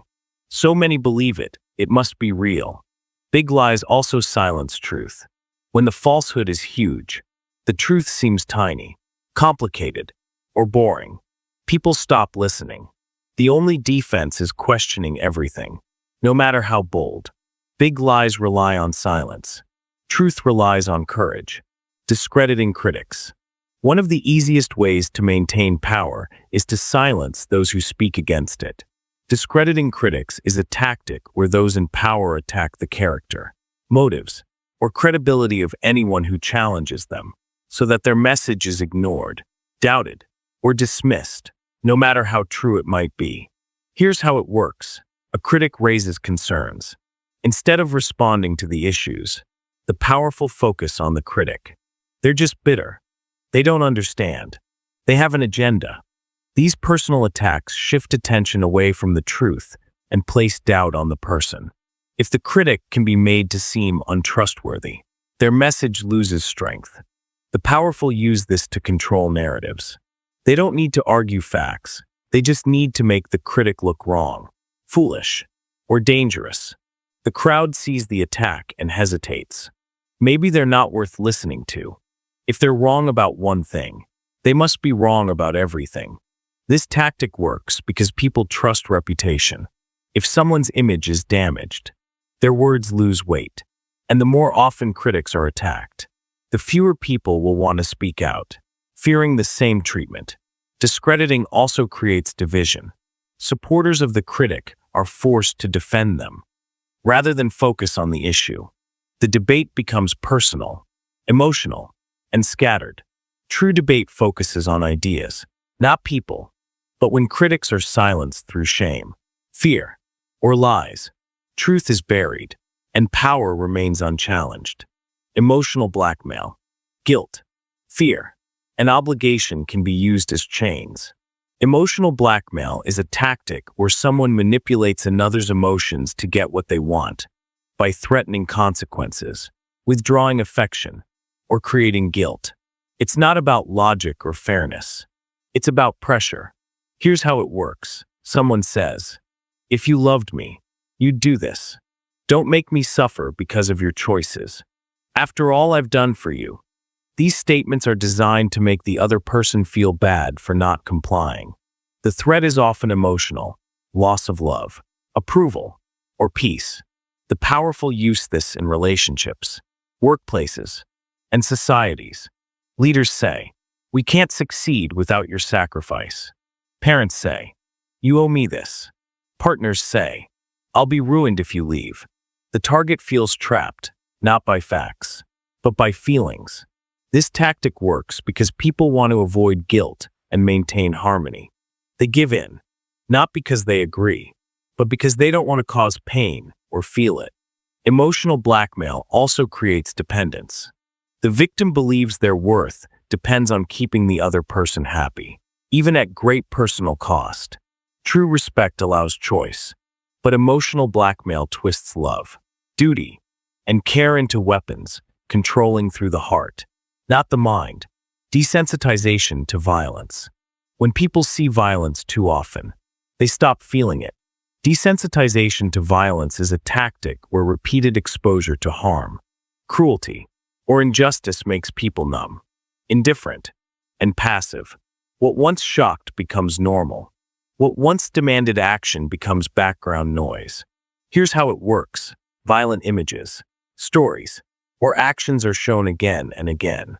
In media, news, entertainment, people see pain, death, conflict. At first, they react fear, sadness, anger. But over time, these feelings fade. The violence continues, but the mind stops responding. The powerful use this to maintain systems of harm. When people are desensitized, they no longer resist. War becomes routine. Injustice becomes expected. Cruelty becomes entertainment. The system stays in place because no one feels strongly enough to fight it. This tactic works because the human mind protects itself. Faced with too much horror, it shuts down, and those in power flood the world with just enough violence to numb. Without awakening, desensitization also changes culture. Compassion fades. Empathy weakens. People become more tolerant of abuse, more accepting of pain, not because they don't care, but because they've seen too much to care anymore. True awareness comes from feeling. When violence becomes normal, control is complete, not by fear, but by emptiness. And in that silence, harm continues, unseen and unopposed.